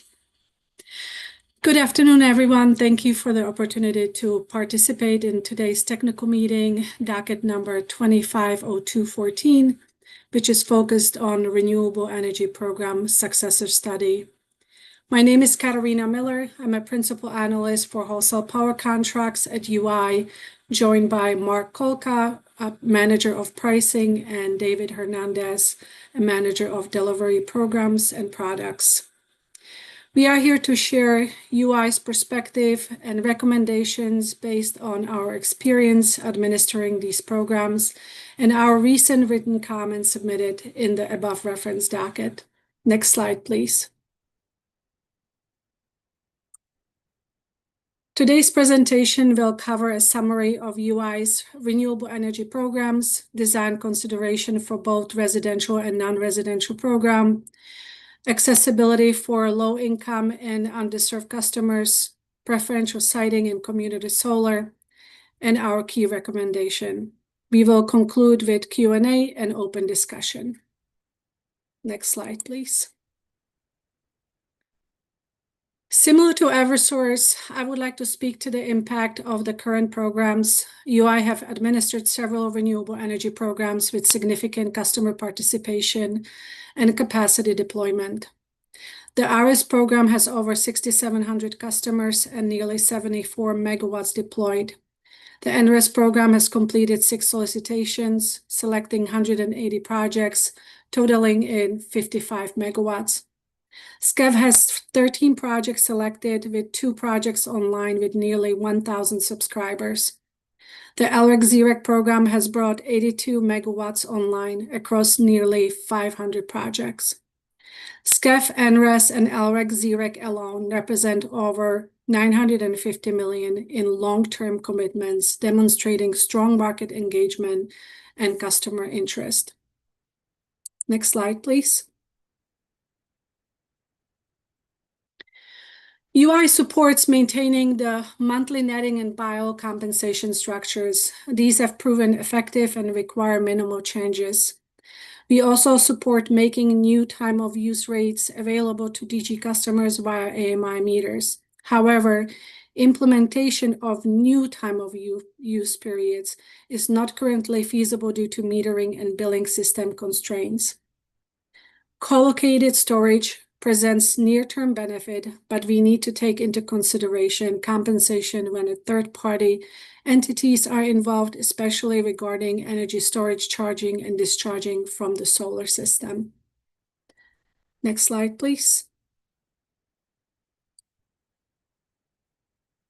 From a technical standpoint, the EDCs have cost to make both, have already incurred some of the cost to make both BIOL and netting options available through the NRES and ARIS program. However, UI is prepared to develop the necessary metering and billing procedures to support established and approved guidelines by the authority. However, we cannot begin implementation until PURA issues a final order with full specifications and requirements for the Successor program. As everyone knows, the proposed system changes will require significant lead time due to implementation and testing activities. Furthermore, these will require additional cost for implementation. Next slide, please. This table shows capacity received across 4 years procurements for small, medium, large, and low categories under the NRES program. The participation has been strong, particularly in the small and medium categories. These results reflect the success of the current competitive solicitation framework for medium, large, and low category, but also the data further demonstrate that the projects in the small category are particularly advantageous given the limited availability of suitable land for large-scale solar installation in UI's territory. Next slide, please. UI recommends maintaining competitive solicitation for over 200 kW to ensure cost discipline and ratepayer value. UI recommends that the competitive selection of projects continue to be based on price. The pricing of renewable energy output can be objectively evaluated and will be the overwhelming driver of net program cost. For smaller systems, the current NRES small category compensation model is effective. Competitive procurement ensures transparency and aligns incentive with grid needs. Next slide, please. UI recommends applying low-income adders directly to customer bills and continuing auto-enrolling the customer of record for incentive adders. Low-income and distressed municipality, often referred to as environmental justice community adder, should only be applied to the customer of record. This ensures benefits reach the intended recipients. UI is committed to supporting equitable access through the program design and administration. Implementation depends on regulatory orders. Next slide, please.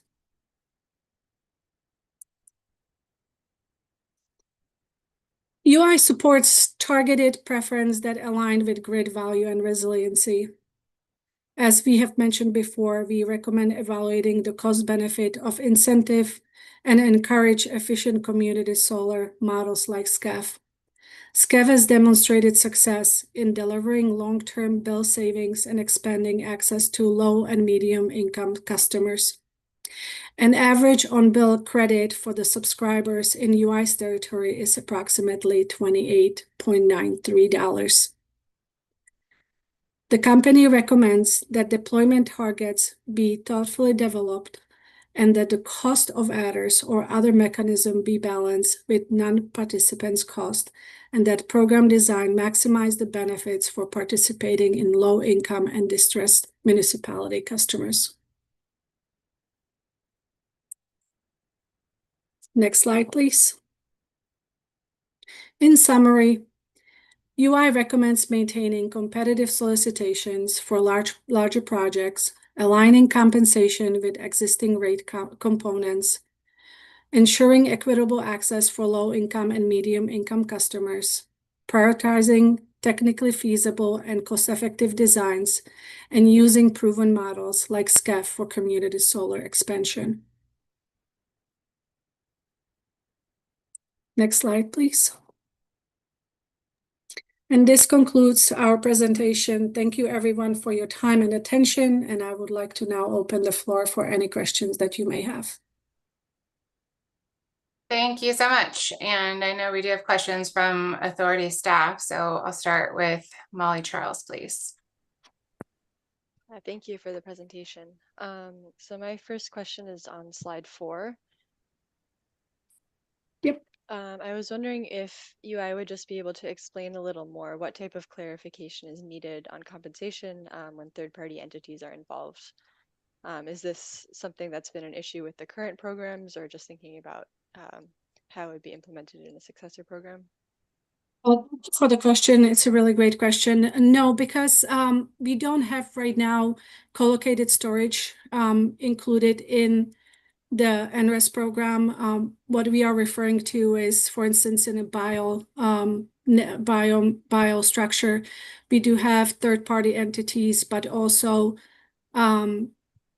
solar system might be third-party entity, but the energy storage system might be owned by the customer. So that's where we will need to provide a little more qualification and consideration for the compensation. Okay, thank you for that clarification. And does UI have any recommendations on how third-party compensation should be treated?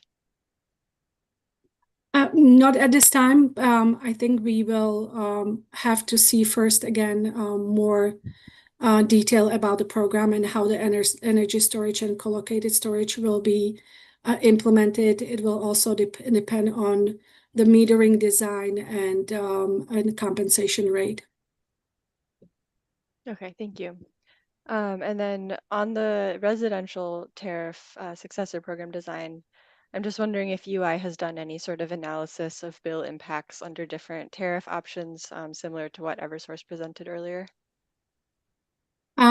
So we don't have, I know that Eversource has analysis that it provided, and they have also readily available data from their SMART program that is in Massachusetts.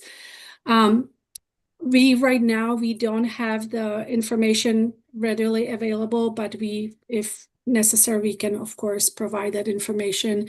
It might take us a little bit more time than just 2 weeks of that is for standard interrogatory, but we will be happy to provide some analysis as well.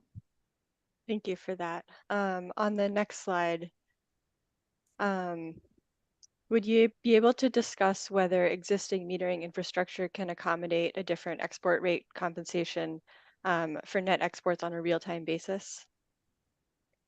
We do have current compensation under time of use rates, and those are available. However, of course, we will have to determine whether there are any modification necessary depending on the program structure and requirements. but we do have current time of use rates that are specific to a specific timeline. If there are any new time of use rates outside of the time period that are available to UI, then we will have to again explore the full specification and implementation and potentially testing activities that might be required for the both billing and the metering procedures. Okay, understood. Thank you. Again, on existing meters, could you just clarify if UI's AMI meters have two channels, so export and import? Yes, that is correct. And Mr. Koka can correct me if I'm saying anything wrong, but yes, we do have that capability at the moment. And we also have 15 minutes period that we are able to measure. So we do have that capability right now for both Okay. residential and non-residential customers. Thank you for that. So I have a few questions on slide 7. Yes. So these are similar questions to what I asked Eversource. So does UI anticipate that a walk-up program selection method could lead to efficiencies with interconnection, where fewer speculative projects might be submitted into the queue? When it comes to the interconnection and a walk-up, I would be in a similar position, the company is in a similar position with Eversource. Again, there can be a benefit in having a competitive solicitation, but also have some type of deadlines or some type of milestones that will be implemented when it comes to interconnection. For instance, having application for interconnection is certainly helpful, but I don't know. I'm not really sure if interconnection agreement will be good milestone because it requires a lot of prerequisites before you get to the final stage of signing interconnection agreement. But maybe interconnection study might be appropriate, but that of course depends on the authority and the authority's decision.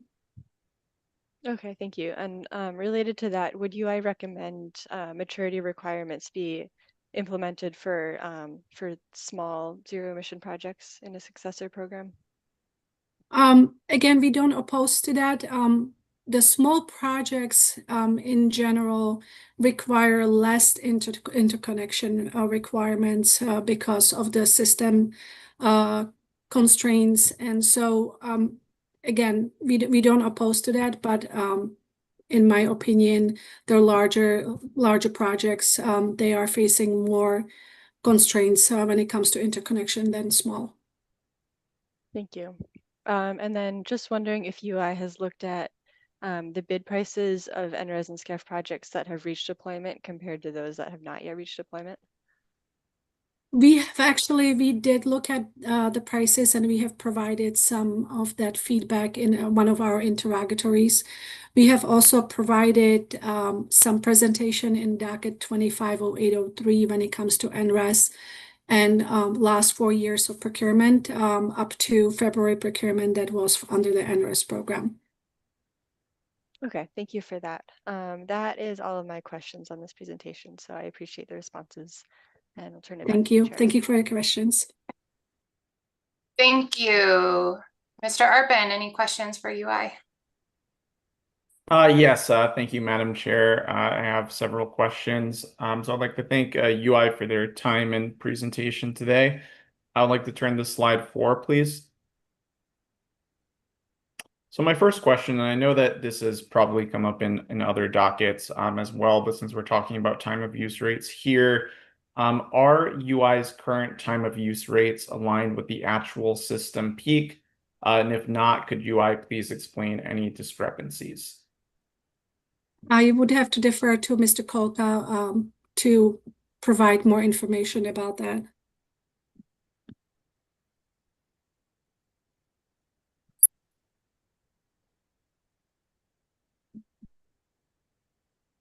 Yes. Our residential time of use periods have been around for quite a while.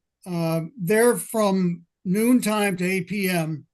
on Monday through Friday, and our non-residential time of use periods are from 10 a.m. to 6 p.m. on Monday through Friday. So those periods were set back in the early 2000s, and they fit well at the time. Current TOU design and future TOU design is under review in UI's current distribution rate case, Docket 241004. We put a lot of discovery in and made a lot of responses regarding what we think future TOU periods may look like. But right now, the TOU periods are very specifically that. So they do encompass most of the hours that are traditionally high load.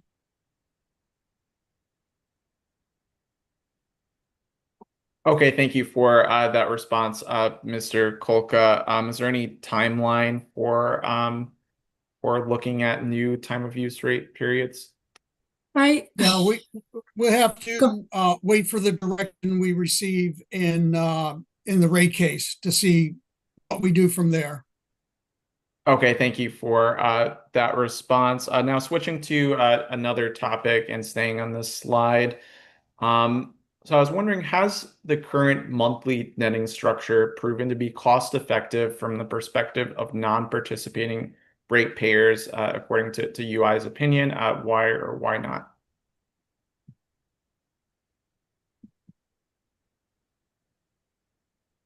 Heather, do you want me to take that? Yes, thank you. We have not done what used to be referred to as the shifted cost analysis that was filed in previous dockets. I believe it was subject to check docket 110705 that we used to file annually, a shift in revenue. It was just from a revenue standpoint at the time, but that requirement sunsetted back in 2022. So we have not made that calculation since. Okay, thank you, Mr. Kolka. Do you have any a general idea of what the calculation would be, or would the calculation have to be made first to reach any conclusions? We'd have to make the calculation again. Okay, thank you. Now I'd like to turn to slide 5, please. So my question here, has UI estimated the cost and implementation timeline for billing system changes needed to support a successor program that incorporates time of use rates into netting export compensation? Thank you for that question. No, we have not, because in order to provide necessary metering and billing upgrades or estimates, we will need more specifics when it comes to the successor programs. We will need additional information before and guidelines by the authority before we can make a estimate for any type of cost, and also timeline when it comes to implementation of it. Okay, thank you, Ms. Miller. And now another question on the slide, and I know that you may have touched on this when you were giving your presentation, but I was wondering if you could please clarify what type of solar rate designs can UI's current billing infrastructure accommodate right now? I believe we have provided in one of our responses in CAE1 through CAE3 the rates that we have currently available and that we are able to implement, in addition to bio and netting options that were implemented through NRES and RS program. Okay, thank you for that response. I would like to turn to slide 9, please.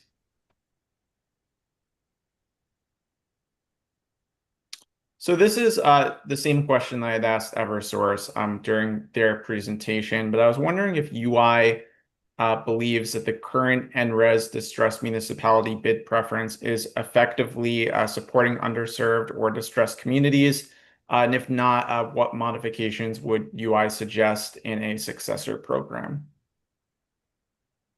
Um, Similar to Eversource, we don't really know, to be honest, because again, we do not have a visibility when it comes to what credits are provided to the customers in the district municipality and what is being provided by the third party or developer. So at the moment, I am not able to answer that question fully. Okay, thank you. And now staying on this slide, so I see that there's a recommendation for a cost benefit evaluation of incentives. So my question is, how would UI propose conducting a cost benefit analysis of incentives provided to projects benefiting preferential siting? Again,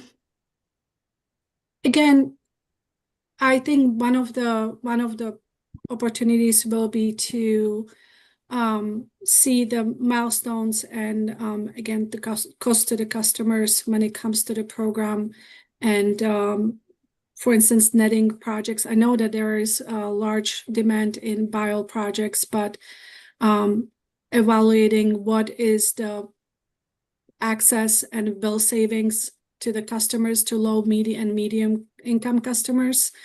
That would probably be the best approach to review any type of cost benefits evaluation when it comes to incentives.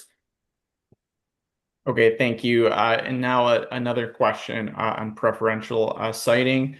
Does UI support the inclusion of additional preferential siting locations in a future solar program design, apart from the existing adders such as distressed municipalities and so forth? And if so, what types of locations would UI recommend and why? I'm sorry, can you please repeat the question? Yes. Does UI support the inclusion of additional preferential siting locations in a future solar program design? And if Yes, so, and what types of locations? Yes, and I believe we have provided our response. We of course support targeted preferences that align with the programs and the grid value and also resiliency, but also at the same time, we have to be cognizant about the customer and customer cost. Would you be able to speak to any of those additional preferential siting locations?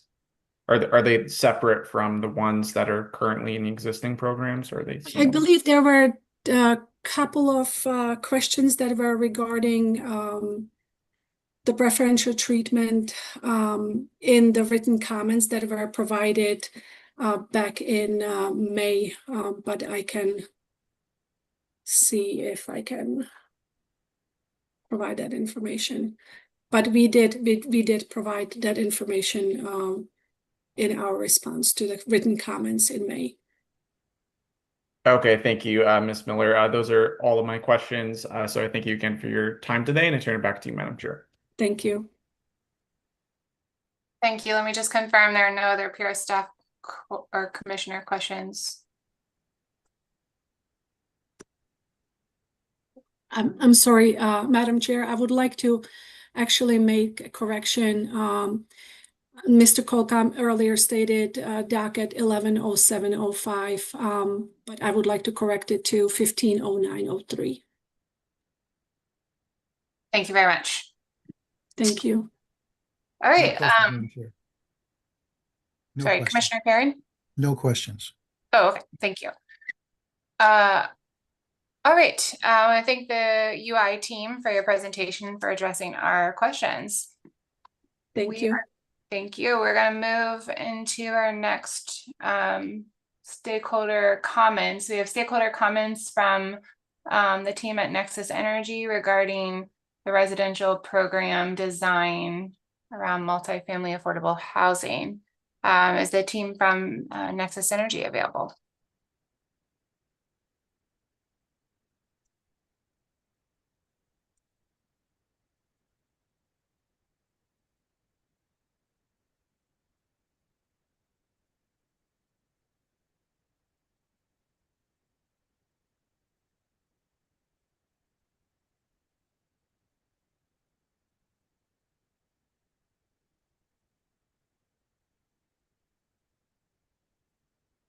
Okay, we're a little ahead of schedule. I don't actually see those folks, so we'll come back to them. I do, however, see Mr. Scully from People's Action for Clean Energy. Can I call on you, sir? Yes, thank you very much. You can hear me? Great. My name is Mark Scully. I'm president of People's Action for Clean Energy, a member of the Connecticut Coalition for Climate Action. Back in 2022, we in the environmental community were quite active and vocal in recommending changes to Connecticut solar programs. And at that time, significant changes were made. In recent years, our recommendations have been minor and at the margins, primarily because we've known that this successor program study was planned. We laud Pura for the detailed and the very inclusive process that we're going through. This is the first time that I have participated in a docket, and it is an honor to do so. My comments will be brief and high level. We can go to, is my presentation available? Can we go to slide 3? Or just give us one moment. There we go. Great. It's not an exaggeration to say that this docket will determine the future of solar in Connecticut. Whether our programs thrive or languish will be decided here. My urgent request is that this docket find a way not only to extend Connecticut's solar programs, but to set them up for a rapid acceleration in deployment. As noted by Ms. Charles earlier today, the goals of this docket include 1, promoting the orderly development of the industry, the solar industry, and 2, ensuring that the state meets its target of a clean energy grid by 2040. Meeting these targets will only be possible by rapid growth in solar. This slide that you're looking at is very similar to one that I believe Ms. Charles showed. We've added some solar coming at the transmission grid level that is deployed in Connecticut, but other than that, it's the numbers from the Pura Clean and Renewable Energy Report. And as you can see, growth has been steady. And if you look at the yellow line showing the cumulative deployments, we have deployed somewhere between 1.5 to 2 megawatts to date. But if you look at where we need to get to, it's clear that we will not achieve our targets at this rate. We need to move much faster. And encourage us not to view this docket as just continuing these programs and perhaps growing them a little bit.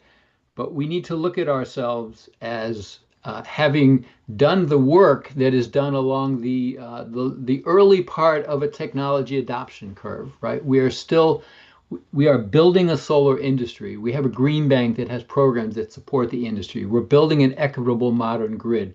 We have the pieces in place to now deploy solar rapidly. So if we go to the next slide, please.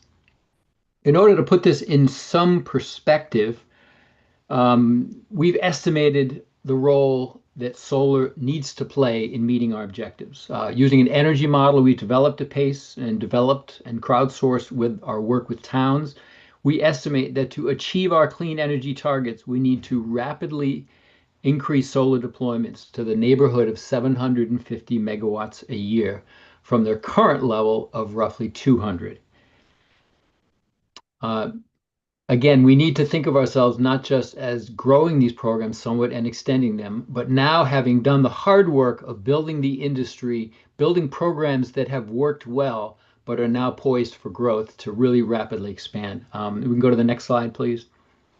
There's been a lot of discussion today of programs in other states, and clearly other states, including New England states, have found a way to generate significantly higher percentages of their electricity needs from solar.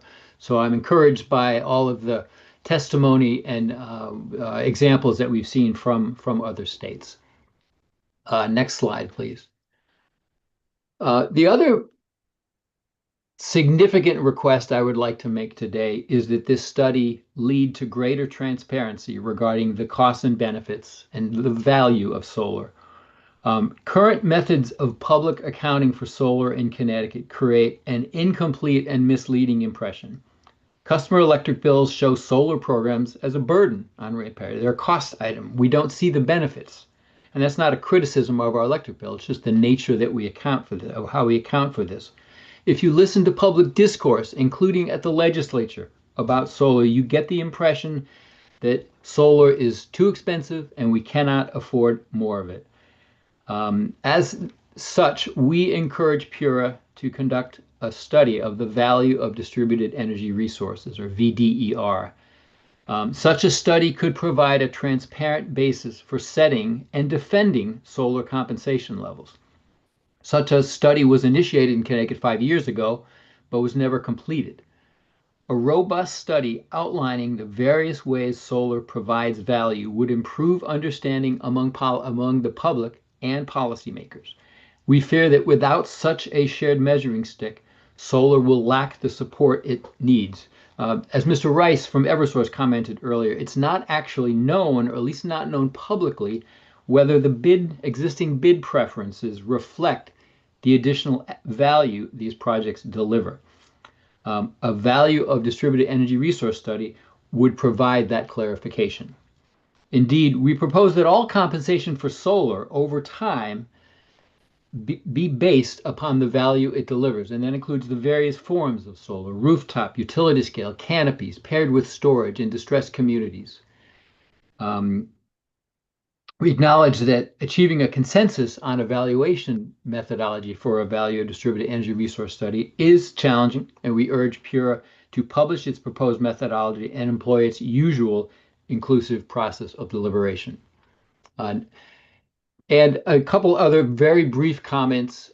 As noted today, the residential program, RRES, has been highly successful, far more successful than it was targeted when it was built. And we suggest extending this program. The commercial program proposed, we think, would lead to significant growth in solar. It would simplify and accelerate the deployment of solar. I think by the current program for NRES, at least for the larger projects, is tremendous uncertainty on the part of developers. And I've witnessed this myself as I've tried to get solar on a commercial building I own and in the church that I attend. And we've gone through lengthy processes and tremendous uncertainty of whether our project, once submitted, would get in. If a developer knows the rate that they can receive on a certain project, they will know ahead of time, this one's going to pencil out, we're going to submit this one, and as long as we do all of our maturity requirements, it will get accepted. Whereas right now, there's a tremendous amount of extra work and speculative submission of projects that does not lead to successful deployment. And we think that would have a significant impact on reducing soft costs, because these projects that don't get deployed end up in the soft cost category. Two more comments. There's been a lot of discussion of shared solar, of the SCEF program. The SCEF program, as it is, has been successful, but on a very small scale. And a true shared solar program where a group of individuals, a town, a group of neighbors could get together and do a shared solar program is truly lacking in Connecticut and would meet a huge untapped need. We encourage Pura to consider whether this could fit nicely within the NRES program. And finally, there's been a lot of talk of solar canopies. PACE has done extensive study of the potential of solar canopies in Connecticut. And if we look at the last slide, we've mapped out how much solar could be sited on parking lots in Connecticut of over 100 spaces. And it's a stunning result. We could site over, we've got over 9,000 potential sites, which are capable of fitting over 8,000 megawatts or 8 gigawatts of solar. They could produce over a third of our current electricity usage. And as you see from the picture, each dot represents a potential solar canopy in Connecticut. And it sort of defies the logic that we tend to think about solar, that we've got lots of room out in the countryside and the rural areas. These potential solar canopies are where the load is. They are where the people are. So in addition to generating clean electricity, they reduce transmission and distribution costs. They provide shading. They can be paired with storage and with electric vehicle charging. So this represents a terrific resource for Connecticut. Again, the adder that is provided to solar canopies should indeed reflect the value. We think in a fair fight, solar is going to win pretty much every time. So let's reflect the true value that solar adds, and let's scale up for rapid deployment in Connecticut. Thank you very much for this opportunity to present these comments. Thank you, Mr. Scully. And I'll pause and make sure the authority staff don't have any clarifying questions. I think we do have a few questions. You do? Okay. Ms. Charles, please. Yeah, thank you, Mr. Scully, for the presentation. On slide 4, I was just wondering if you could provide a little more detail on the PACE energy model and these results. So are the projected solar deployments, is that broken out into residential, non-residential type of project, et cetera? They are. Thank you. Thank you for the question. So we at PACE have built this energy model over close to 10 years now.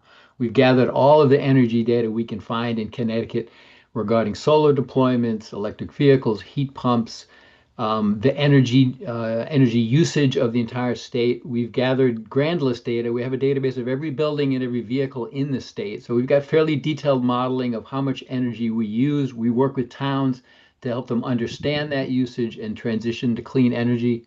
Having done this now, and we have data for every town, we can make some conclusions at the state level as well. And we have a fairly detailed analysis, which we are happy to share with anyone interested, of our current energy usage, how that breaks down between transportation, heating and cooling, electric loads. Within those categories, we've got categories of vehicles, categories of buildings and heating types.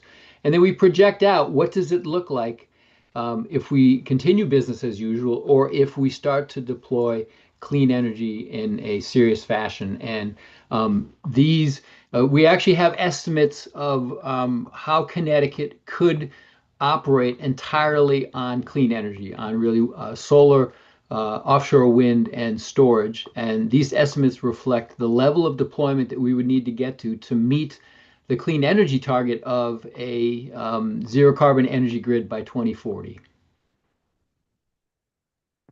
Thank you for that response. And then does this include any analysis of costs for this projected deployment? It does. I didn't include that slide, but we've actually estimated, what would it cost to deploy this much solar? What would it cost to deploy offshore wind in the amounts that we need? What would it cost to deploy storage? What are the costs of maintaining the grid? We absolutely have projected out the costs, and our conclusion is that in the initial years, the next maybe 5 to 10 years, we will indeed have to make some investments. We will have to pay more than we are right now as we transition, as we build the grid that we need, as we transition to electric vehicles and to electric heating and cooling.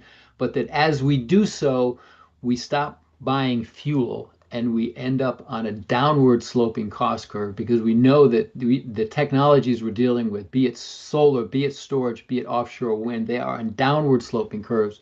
And in the end, in every town that we look at, in the end, we actually will end up spending less and saving money for Connecticut and owning that generation ourselves and creating jobs and wealth in the state as well. Thank you.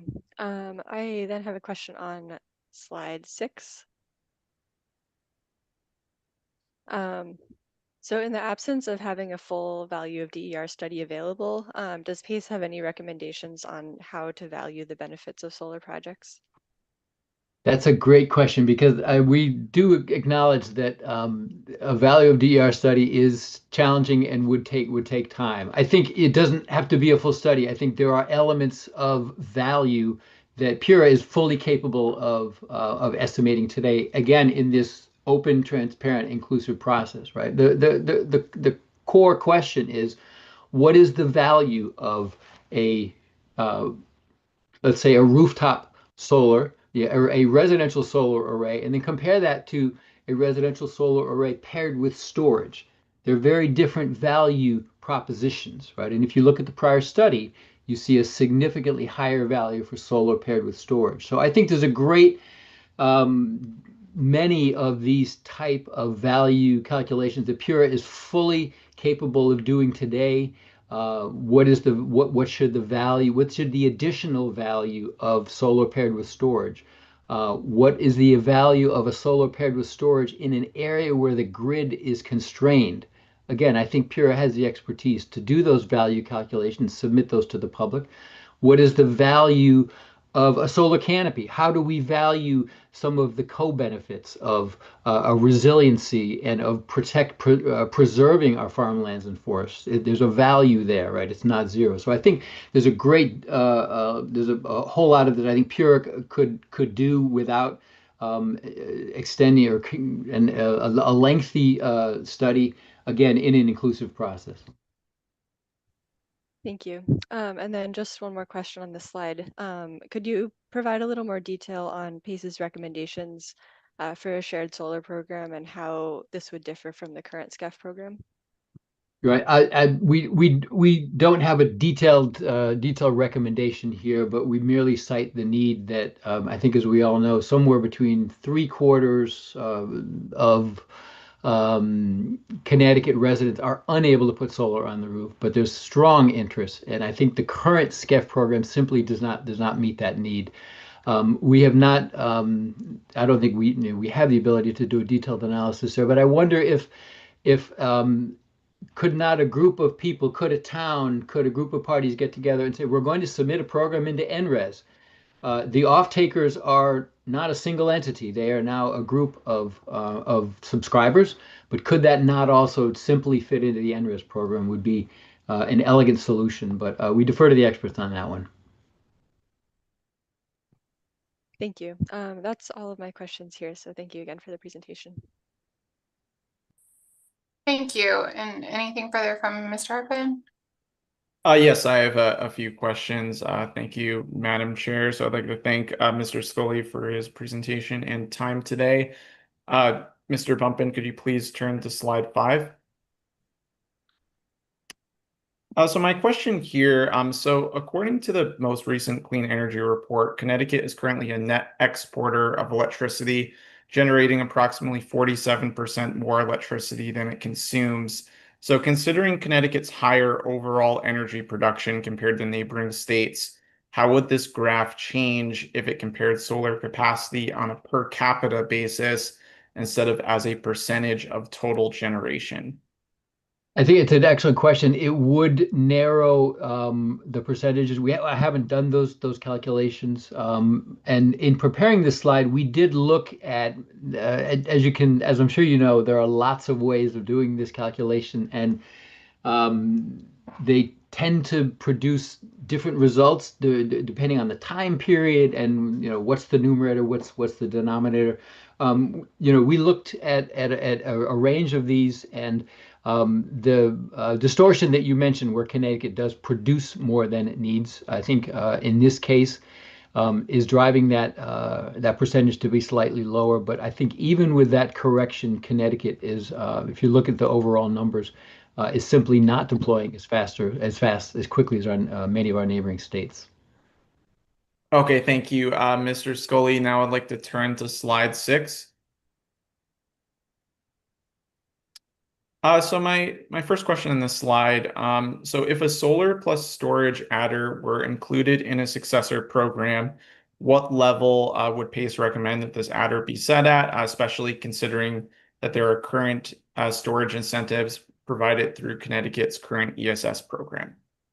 The simple answer is that we would suggest the value of solar when paired with storage, that the compensation for that project reflect its value.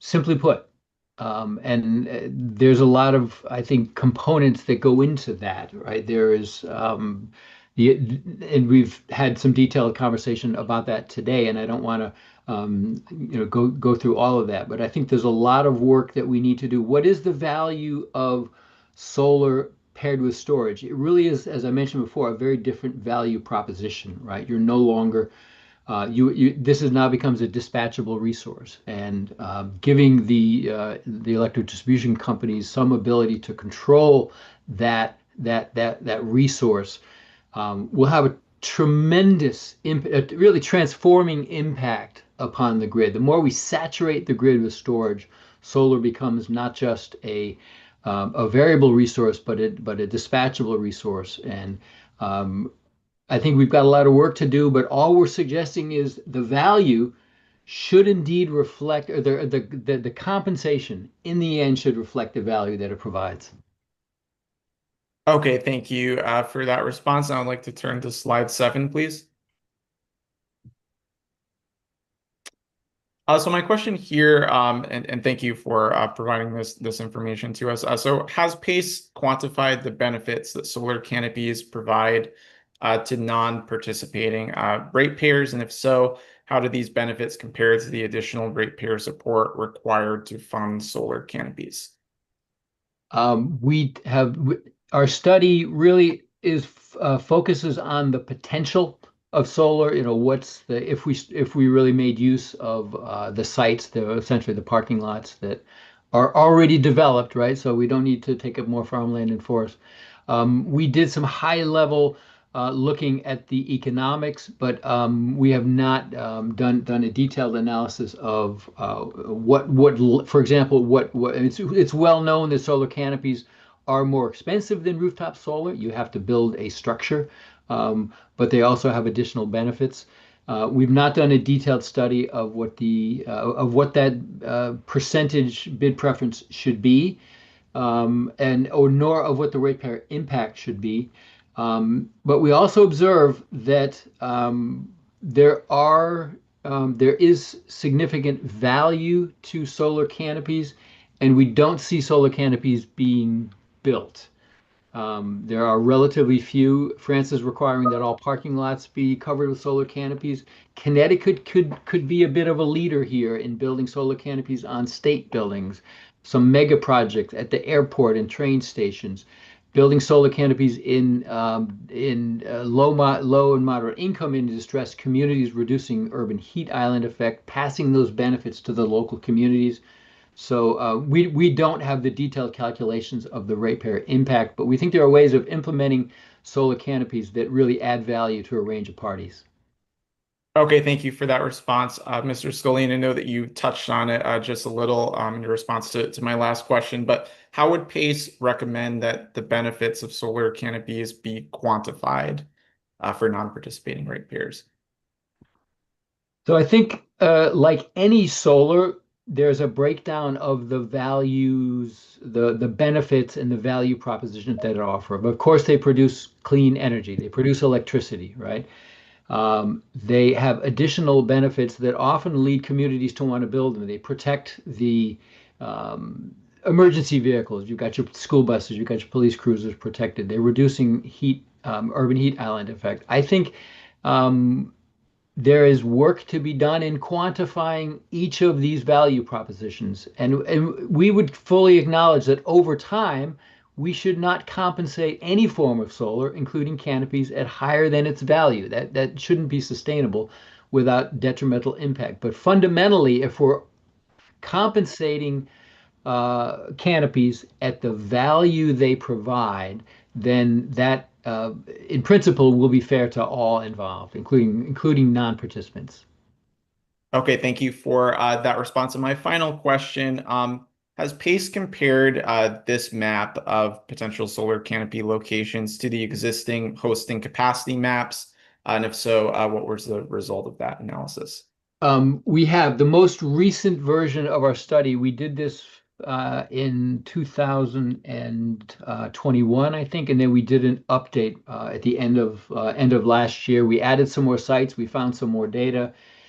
And we did look at a couple things, the proximity to substations, and we also looked at proximity to existing commercial projects. So all of that is in our study. Be happy to share the link to that. I believe it's in my testimony. And one of the interesting questions, we did look at proximity to substations, and on the one hand, being closer to a substation short term makes that project easier to build, right? You got fewer wires to lay. However, in those areas where the grid is constrained, a solar canopy paired with storage can actually be an asset to that grid and not simply an additional drain on the grid. So I think some of the ideas of really looking what is the value proposition of solar and storage, and it's not trivial. And how can we incentivize that in the places that we need to actually strengthen the grid? Okay, thank you for answering my questions. Mr. Scully, thank you again for your time today, and I turn it back to you, Madam Chair. Thank you, and I'll add my thanks, Mr. Scully. And I think we can excuse you from the hot seat. Thank you. Thank you. Okay, so I think I do just another check for the Nexus Energy folks. I'm not seeing. So we're going to proceed into our next presentation or comments from representatives of the Solar Energy Industries Association. Can I welcome that team to the virtual stage? Hi, Mr. Wallace. Good afternoon. I think there's a few others. I think I'm starting with the residential side, and then we'll turn it over to the non-residential side.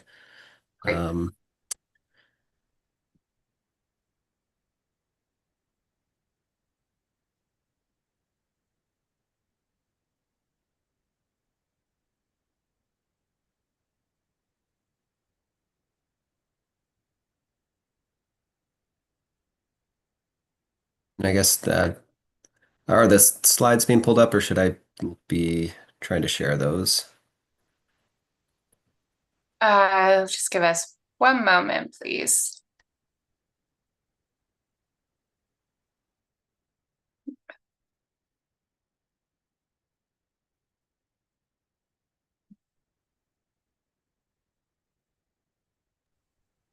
Thanks, Robin. You. So I'm Kyle Wallace. I'm the Vice President of Public Policy at Posigen, a residential solar energy storage and energy efficiency provider. I'll be covering the residential portion for the Solar Energy Industries Association's presentation, and then we'll turn it over to the non-NRES folks. Next slide, please.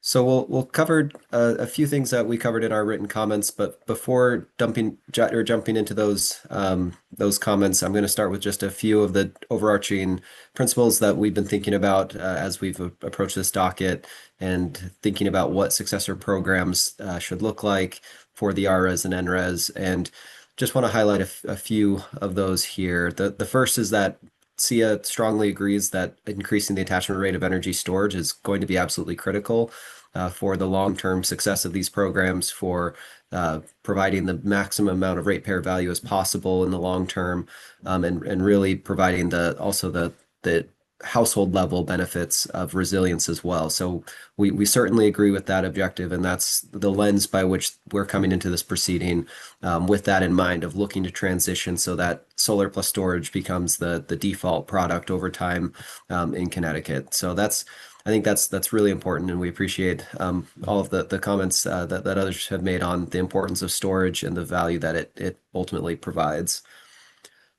We also want to highlight that while the current RS program has a rate setting process, there's a statutory requirement to consider the reasonable rate of return for participants. We know that may not be included in a final successor program, and that it may be different from an annual rate setting process. But it is still really important that there's consideration of the overall impact of the program design on project economic viability, that there is still value enough that participants, the households want to participate, that it makes sense, and also that it is understandable for consumers. We can't lose sight of the complex world of energy that we live in every day, but most folks don't. And so we have to understand that there may be limits to what can or can't be done based on just making this something that is understandable, attractive, and works for households. And then the last piece on this slide that I just want to cover is that, just take a step back and just point out that distributed solar has been really a New England clean energy success story. Amid some of the challenging times that Ms. Coleman had talked about previously, with the federal support diminishing and even being antagonistic in many cases, solar, and specifically distributed and small scale solar, has been really important and has become a really big part of New England's grid over the past decade. The amount of energy it's providing throughout the summer on sunny days, and the impact it has had on reducing peak demand, shifting the peak, shortening the peak. All of those things have been really, really important, and it's just something that we should acknowledge. And I think it's important that we continue to make progress because distributed solar is a resource that we can control at the state level in a lot of ways, and really is something that we should continue to build on. While we have 5 to 6 gigawatts of distributed solar in New England today, we need a lot more to meet our decarbonization targets, to meet rising energy demand as we electrify. And so we really need to be thinking about how do we add more solar and storage, while recognizing that Connecticut is not currently in a place, and New England as a whole is not in a place like a California that is facing very different situation when it comes to the amount of solar that's already on the grid. So just want to highlight that we still need solar only projects. We still need solar and storage to become an increasing percentage of those projects. But there's still a lot of value and a lot of need. Even during the heat waves, we're still running several gigawatts of coal and oil to get us through the daytime energy demand, which is clearly shows that we have a ways to go. Next slide. I'll cover this briefly, but one of the topics that was covered in the written comments was around the tariff design. We understand that there's a preference for simplifying tariff design, potentially moving to a single netting tariff. And we certainly agree that the netting tariff has been successful. It's the overwhelming choice for ARA's participants. And it's also the structure that is best designed to accommodate energy storage in the long term. So we do think it makes sense that that's the primary structure for the residential program for any successor program. But we also just want to highlight that the buy-all, as was mentioned by Mr. Garcia earlier and others, that buy-all is still really important when it comes to multifamily specifically. And there are some other additional use cases when it comes to different residential housing types where currently you can't do like a netting system on a home, or where the buy-all may make more sense for the owner. So just want to highlight that there are those parts of the market that are served by buy-all, and we are open to considering whether there's different structures that can work within a netting construct to provide a similar program structure that works for multifamily. But just want to highlight that if we can't find that, I think it's important to still have that be an option, even if it's limited to a limited set of project types.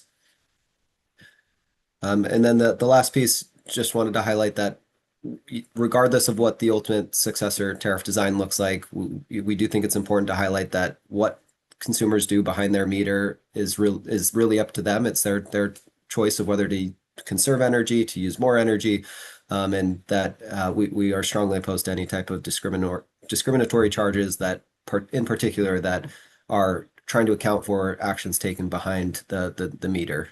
We think that is really not a good program design that would be helpful in furthering the goals of the successor program. Next slide.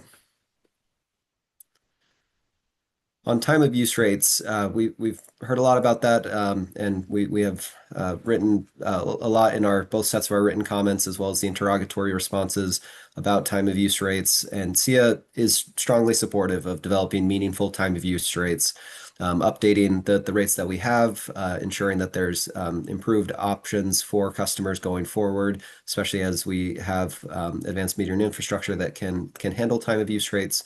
We think it is a really important tool that we should be moving towards, and will help with shifting the market towards a solar and storage first market. As we said in our comments, we do believe that time use should be optional for solar customers, and that it shouldn't be mandated for all customers. We think naturally, if you have a good time of use rate that is available, you will see solar and storage customers utilize that. You may even see some solar customers utilize it as well. But ultimately, we do think it should be optional. And I think that's really important, especially given some of the uncertainties of how the Successor program implementation timeline will look and how that will stack up against any time of use implementation and changes from the EDCs that may be happening during rate cases that are on different tracks.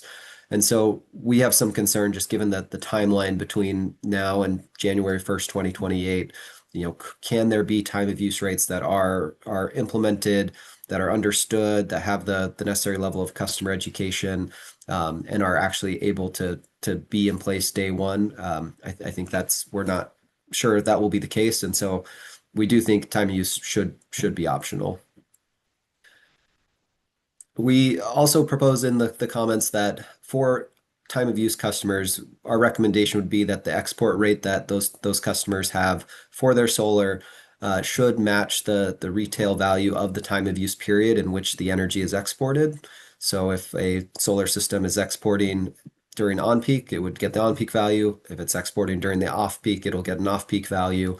And as long as the time of use rates are updated to reflect current system conditions, that will have the effect of encouraging the load shifting and the solar production shifting towards the on-peak periods where it can provide a higher value by offsetting usage during those times.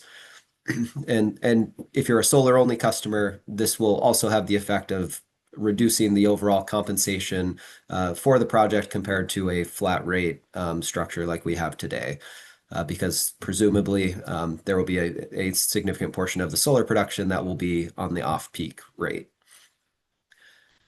The other piece on the solar crediting for time use customers is that those credits should continue to be monetary like they are under the ARAS program and not a kilowatt hour credit that's netted within the on-peak or off-peak periods. We have seen some instances in other states where time use rates are rolled out for solar customers, but the credits can only be used to offset usage within the on-peak or off-peak periods, and that results oftentimes in stranded credits, particularly in the off-peak period where the customer doesn't have any usage to offset and they just are building up credits that ultimately aren't benefiting them. And so doing this on a monetary basis helps avoid that issue. Next slide. For non-time of use customers, we would propose that there continue to be a option for customers on kind of the flat residential typical default rate. We do believe that the export rate doesn't necessarily need to align with the retail rate, and that it should better align with compensation with the value of the energy that's being provided. I think there's a lot more discussion of what exactly that export rate could look like and what it should be based on. I don't think we have a specific proposal at this point, but can look forward to continuing that discussion. We will note that if we were to move to a export rate where the export rate is just the supply rate portion, as Mr. Rice and Eversource's presentation had, that the net impact could potentially reduce compensation down to 17.8 cents. That would be a pretty significant reduction, and we think that would probably undervalue the value of the solar generation, and also would potentially cause challenges with making the program viable economically, especially as we think about January 1, 2028. Obviously the homeowner ITC is being eliminated at the end of this year. The business ITC for third-party owned systems is being eliminated at the end of 2027. And so that would be a pretty significant shift to move to that supply-only export rate. The other piece that wanted to talk about was just the treatment of RECs. I think that'll be also an important consideration in terms of what is the value of any export rate. Are we still transferring RECs like we do today under the ARAS program to the utilities? If so, there should be some value that's factored in that accounts for that, providing that value to the EDCs. Next slide. So this is the last slide and addresses really the participation and co-participation with the ESS program. We do think that it's really important that these programs work together and we think when they can be designed in a way that really helps complement one another and helps ensure that the systems that are participating are providing the maximum ratepayer value possible. And so we think that that's really an important component here. And what that looks like functionally is really we need to ensure that whatever the successor program is, it is not sending conflicting price signals for solar and storage customers to use their storage in a way that is different from what the ESS program is requiring them to do. And really, from our perspective, the primary way that that would happen where there would be potential misalignment is if you have, say a time of use customer with solar and storage, but the on-peak export rate is still significantly lower than the retail rate. With that situation, you're sending two conflicting signals. With the lower export rate, you're telling the customer you should be self-consuming as much of this as you can. That's how you're going to get the highest value from your solar production as possible. At the same time, you're telling them through the ESS program, export beyond your self-consumption, give us everything you can during this 2 or 3 hour window. But by doing so, the value of the ESS program is eroded because the customer is missing out on some of the benefits from the solar successor program. So that's the type of situation we want to avoid, and where we think having for a time use customer in particular, having the export rate being tied to the on-peak or off-peak values helps avoid that, because they are agnostic as long as the dispatch window is happening during the on-peak period, which we assume it would.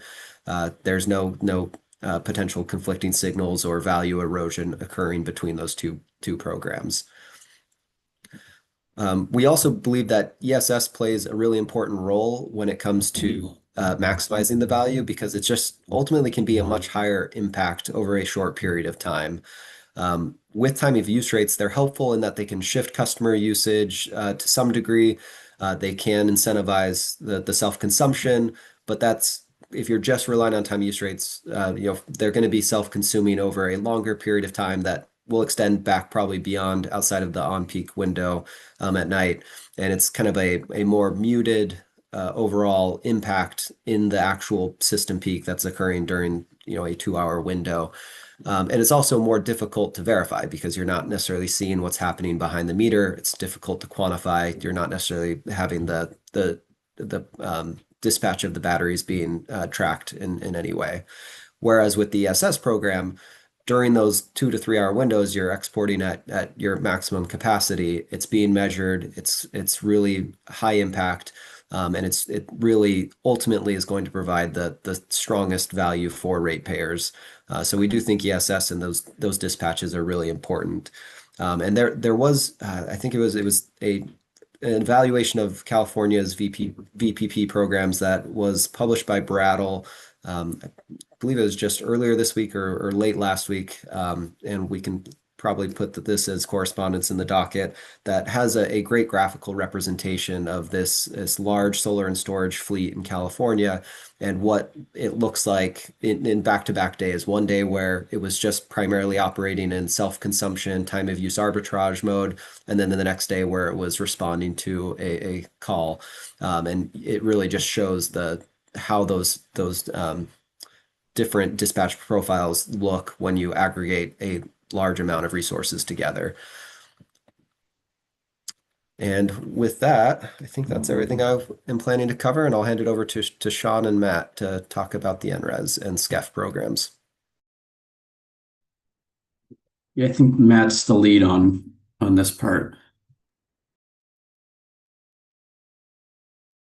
Thanks, Sean, and thanks, Kyle. Can you hear me okay? Great. I'll share some slides. So sharing's not turned on. I'm sending a request. Thank you.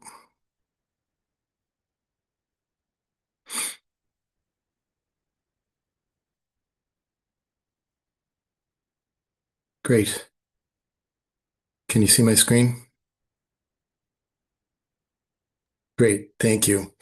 I'm Matt Shortsleeve. I'm with Select Energy. We're a Hopkinton, Massachusetts-based developer, installer, and servicer of commercial scale DG systems, solar and storage. We do some EV charging. We've been around 16 years. We're coming up on 900 projects. We haven't yet broken 20 projects in Connecticut.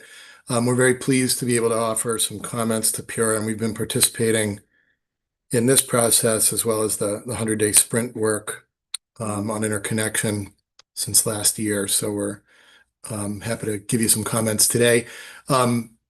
We have, just for background, we have hired 30 people in the last 3 years. We only have 3 in Connecticut. It has been a difficult market to be able to establish a workforce given the nature of the NRES program, in that there are some pretty significant gaps in our ability to continually develop and successfully install projects.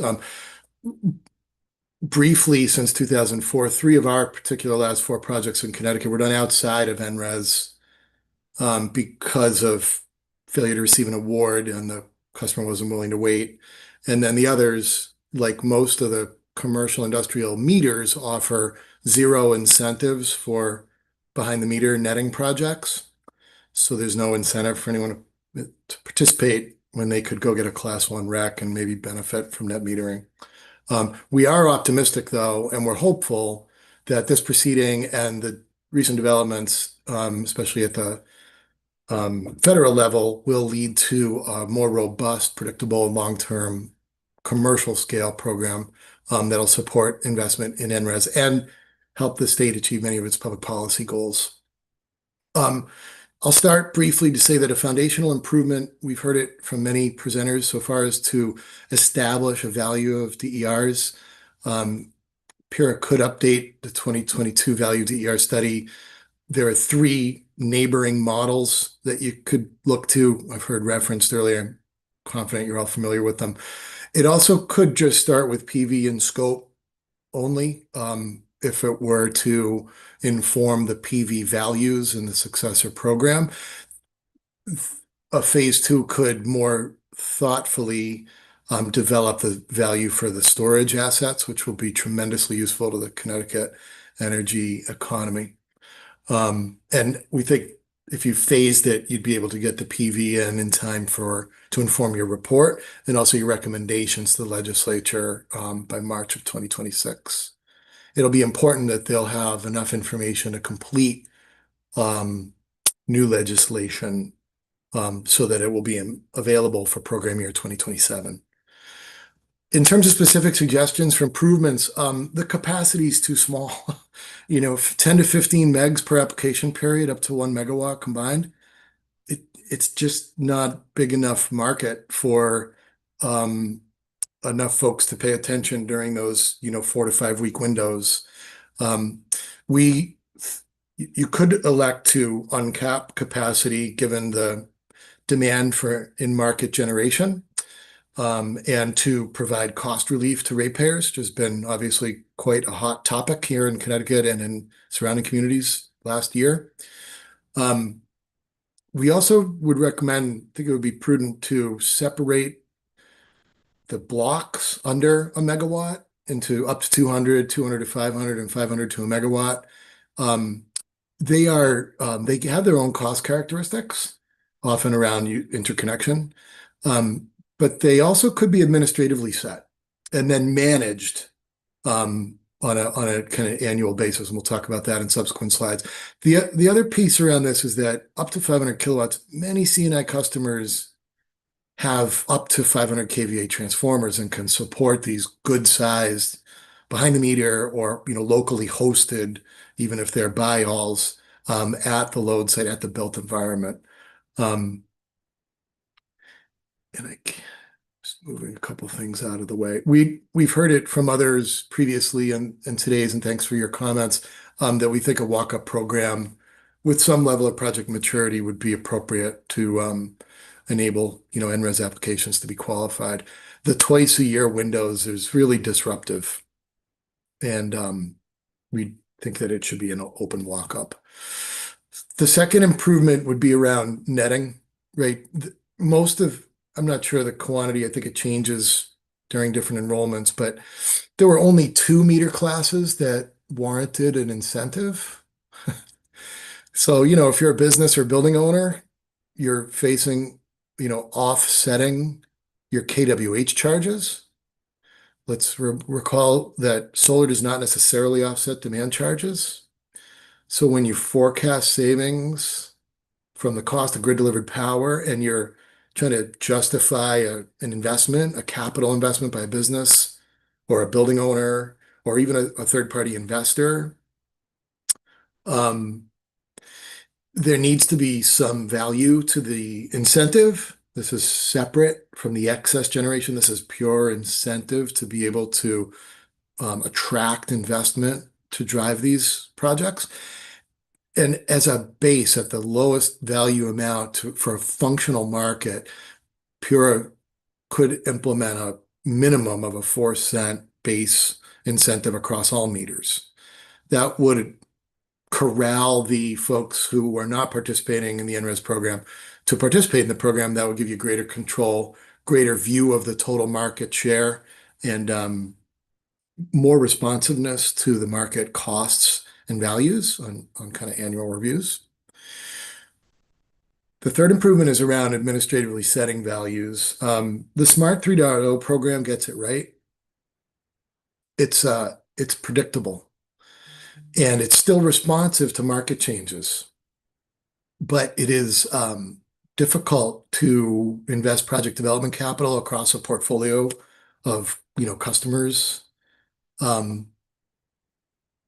with a bid in the future after you get an ISA. It has discouraged my company from investing, and we would be a really great provider to Connecticut if we had a bigger role to play.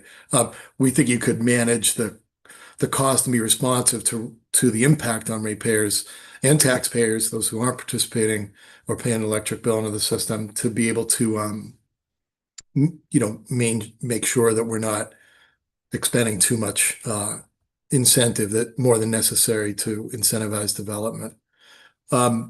We strongly suggest the utilization of encouraging DER deployment on the built environment.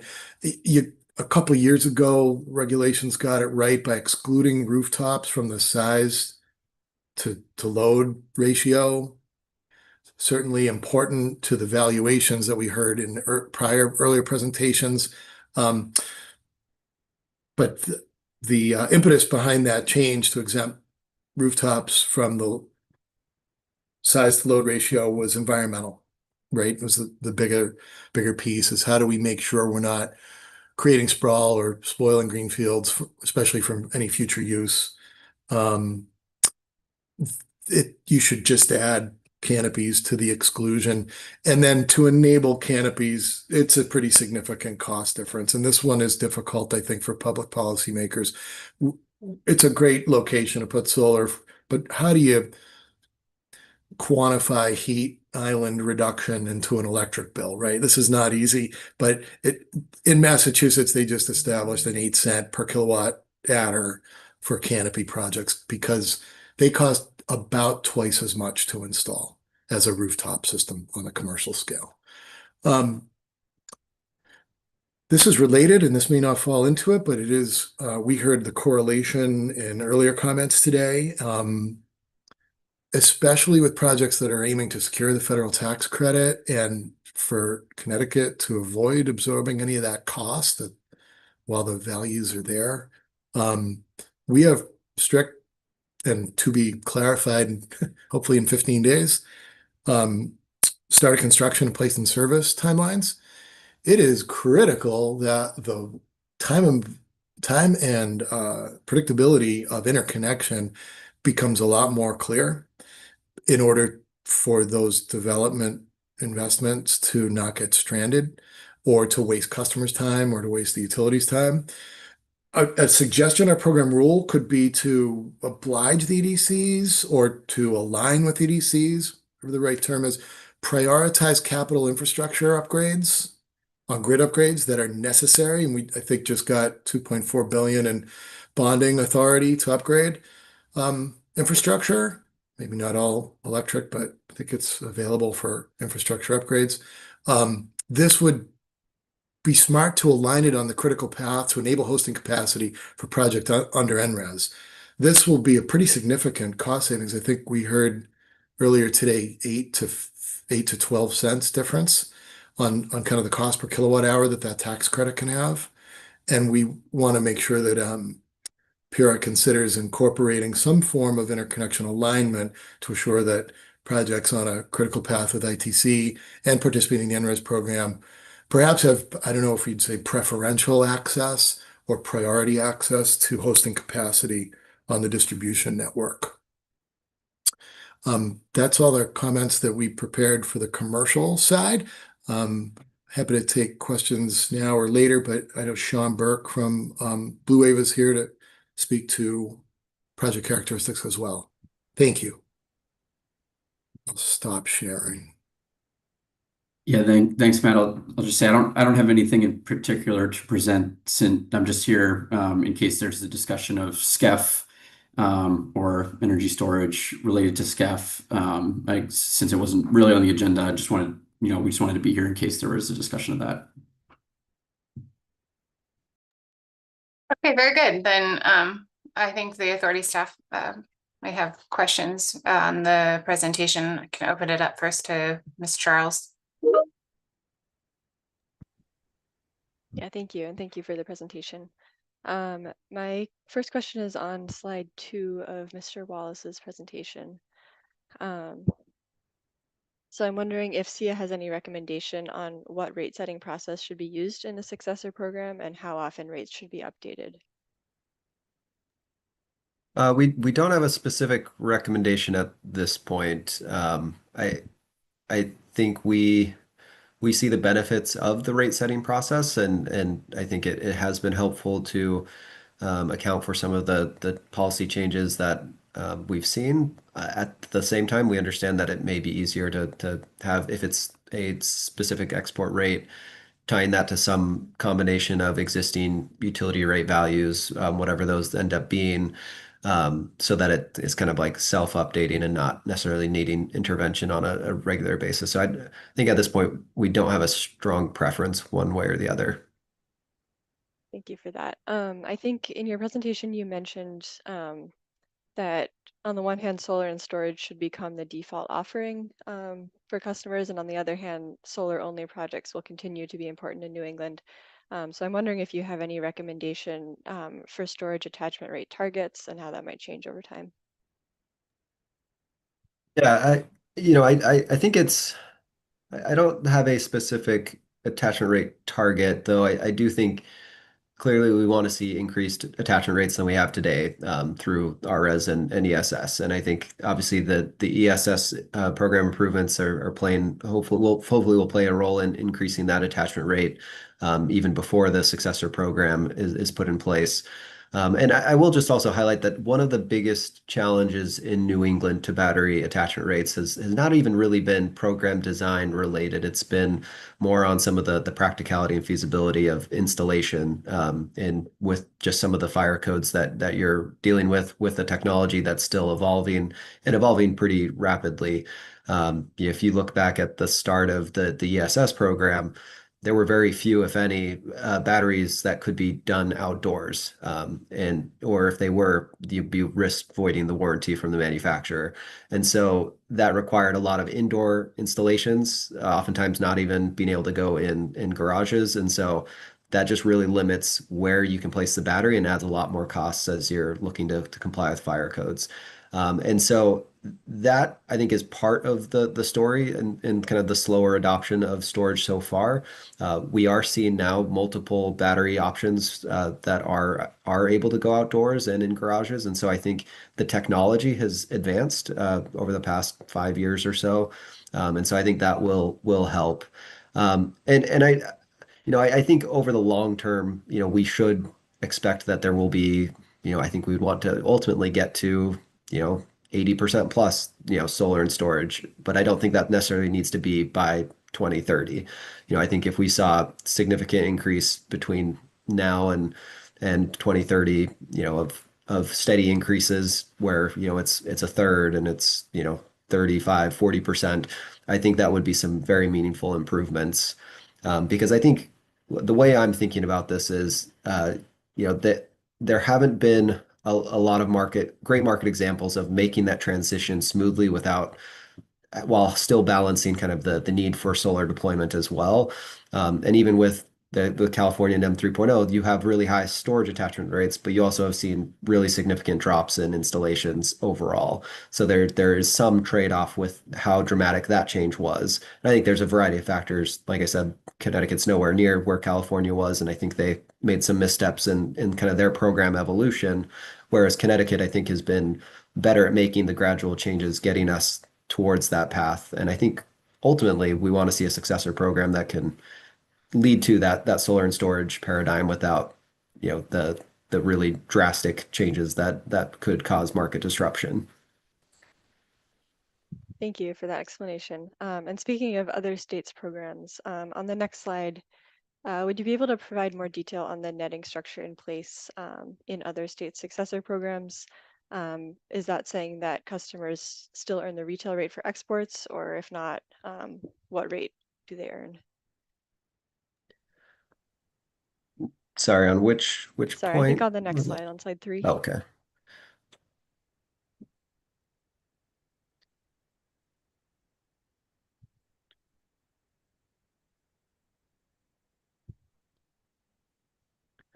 The where it says most successor programs in other states retain a netting structure. Yes, so it really varies depending on the state. In New Hampshire, you have monthly netting, and then the monthly excess is credited at a different lower rate than retail. In other states, it is the kind of no netting, just two-channel type billing approach, and there's a range there. In New York, there's the option for residential customers to take service under the VETR tariff. Most, if not all, residential customers don't do that, and so they're still under a simpler structure, but that is theoretically available. And then you have various other states where it may be. I'm trying to think of a few specific examples. Like in Illinois, they've just made the transition earlier this year to a two-channel approach, and it's essentially a supply rate type compensation structure.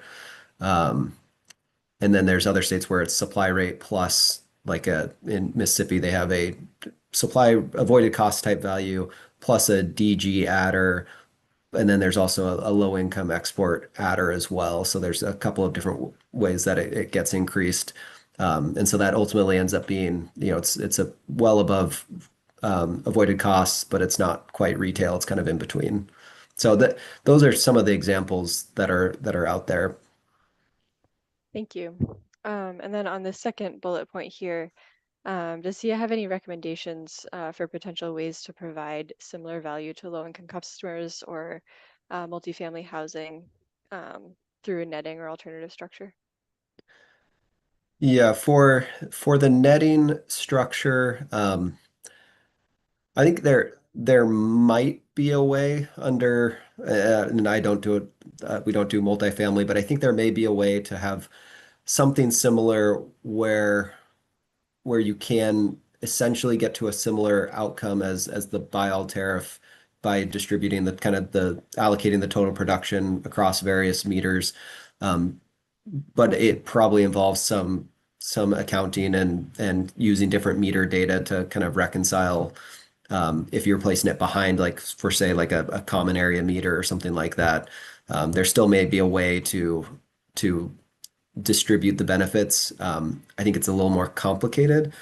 On the single family side, I think what we're struggling with right now is it gets really challenging in how you can provide those benefits beyond what the discounted utility rate is for lighter customers in a way that is useful for them. Because if you give them like say extra credit value, but they're already offsetting the majority, if not all of their bill, like that's not providing them any incremental value. So I think we're still exploring a few potential options, and it's something we plan to give a lot more thought on. because I think right now we don't have a great solution, which is why I think in our opinion, the buy all is still important. Thank you. And then on the last point here, could you elaborate a little bit more on what's meant by discriminatory charges and what type of charges CS sees as appropriate or not appropriate? Essentially charges that are intending to account for like total site consumption, regardless of whether it's being supplied by the utility or self-supplied via behind the meter solar system. I think that's the type of charge we're thinking about, or solar only fixed charges that are monthly fixed charges that can be. I think those are the two clearest examples. Okay, thank you. And then on the next slide, slide 4. Could you discuss a little bit how customer incentives would differ under this recommended model where the retail value for exports would be based on the applicable time of use rate versus a potential option where excess generation is compensated at a reduced export rate at all times of the day? Just how customer behavior would differ under those two scenarios. Yeah, so I so when for the flat or the export rate being the same throughout the day, are you assuming that they are still on a time of use rate or they're just on a flat rate? Is this like a comparison of time of use with the structure to a non-time of use customer with a lower avoided export rate? Yeah, I think that's right. Okay.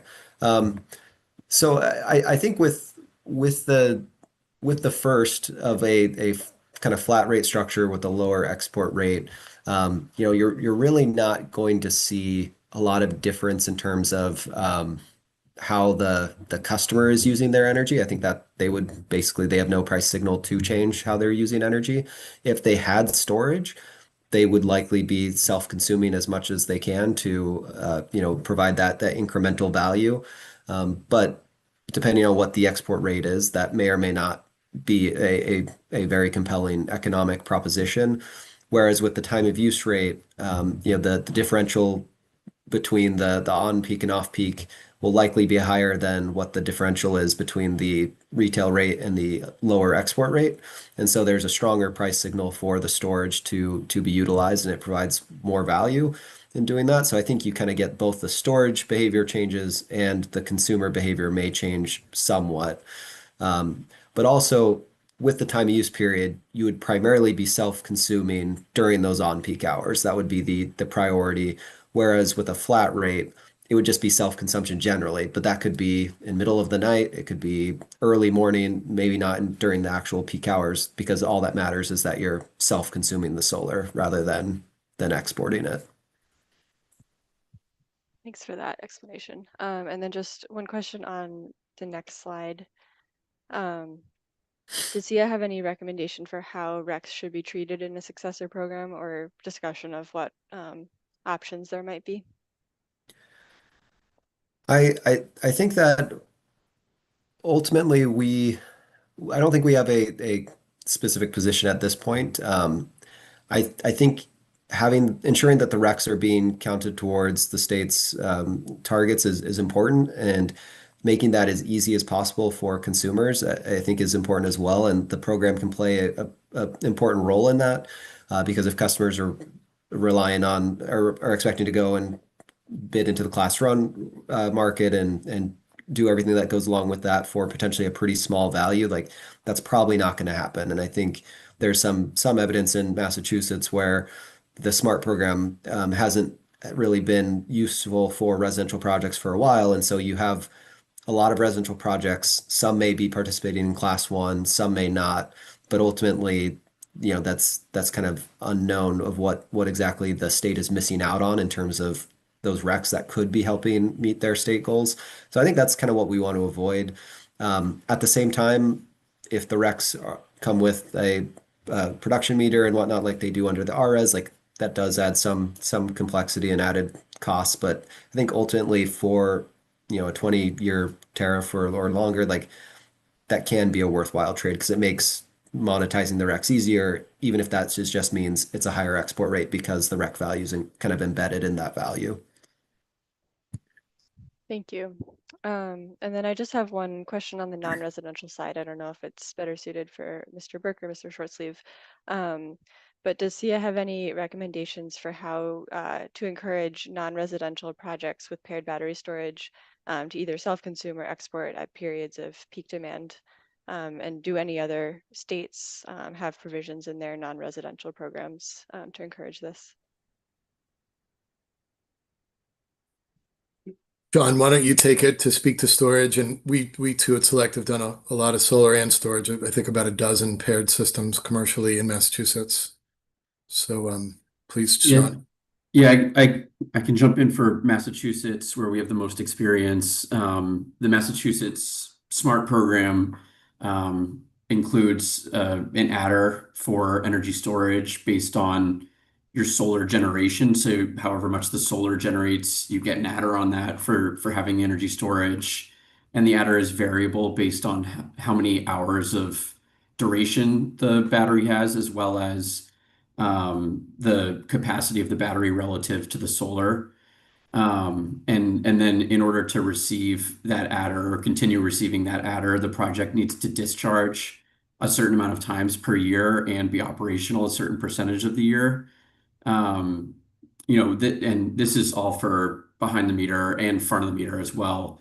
Blue Wave only does front of the meter, so I can't speak to the experience for the behind the meter folks in the SMART program. But if we're talking about SCEF or something that is non-customer sited in Connecticut, there would need to be, given that the ESS program doesn't have a front of the meter or non-customer sited component, a consideration for those projects to ensure that they pair with energy storage, and that might give us an opportunity to examine a different model than Massachusetts, which may incentivize storage dispatch at more beneficial times than just simply a certain number of cycling requirements per year.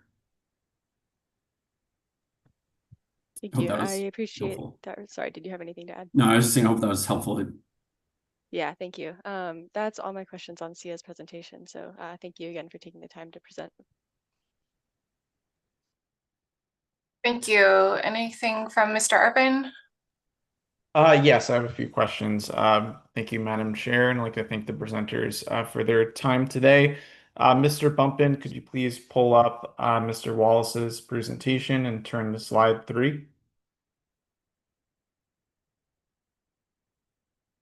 So my first question, I was wondering, why do relatively few RRES customers currently choose the buy-all tariff compared to the netting tariff?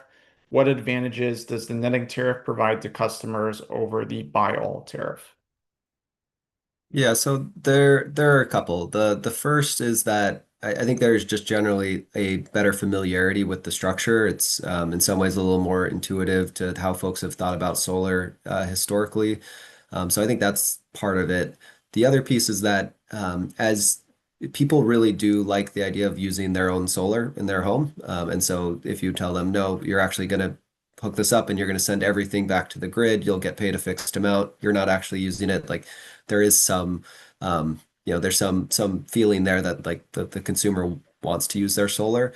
But I think most importantly is it's the ability of if someone is going to add storage potentially later, you really want to be in the netting tariff so that you can add storage. It's a simpler and less expensive way to do that than trying to add storage to a buy-all system and adding extra equipment to make that work because it's just a more complicated structure. And then so I think those are the primary reasons. And then the other piece could just be that there's a decision that needs to be made between the compensation and expectations of the two tariffs. And I think the buy-all tariff offers more in year one potentially, but over time netting tariff may offer more value. And I think there's some folks who may want the current netting structure just because of the difference in values there. But I would say it's primarily familiarity. It's likely also just due to, I'm sure there are a lot of installers who don't want to go through the process of installing buy-all projects. They're not as easy and straightforward as the netting tariff are. It's essentially a second service. There you have more metering requirements and considerations. You may have to make other upgrades on site to accommodate it. You have to work with the utilities, potentially having field engineers getting involved. So it's a more involved process, more challenging, and I think generally those are some of the main reasons installers and customers tend to avoid it when possible. Okay, thank you for that response, Mr. Wallace. Now I'd like to turn to slide 4, please. So my question here, what strategies should be employed to educate new solar customers about new time of use rates prior to their potential rollout in the future? Yeah, so I think there's a lot more examples of time of use rate rollouts over the past 5 to 10 years. And I think been some interesting learnings on that. The Massachusetts has a interagency rates working group that has been looking at different time of use rates and had some presentations recently on time of use rollouts and some of the consumer education and protection elements of that. And so some of the things that they talked about are, number one, like what is the information that's being provided proactively to the customer, whether through direct email, mail, information on web pages, explaining this structure.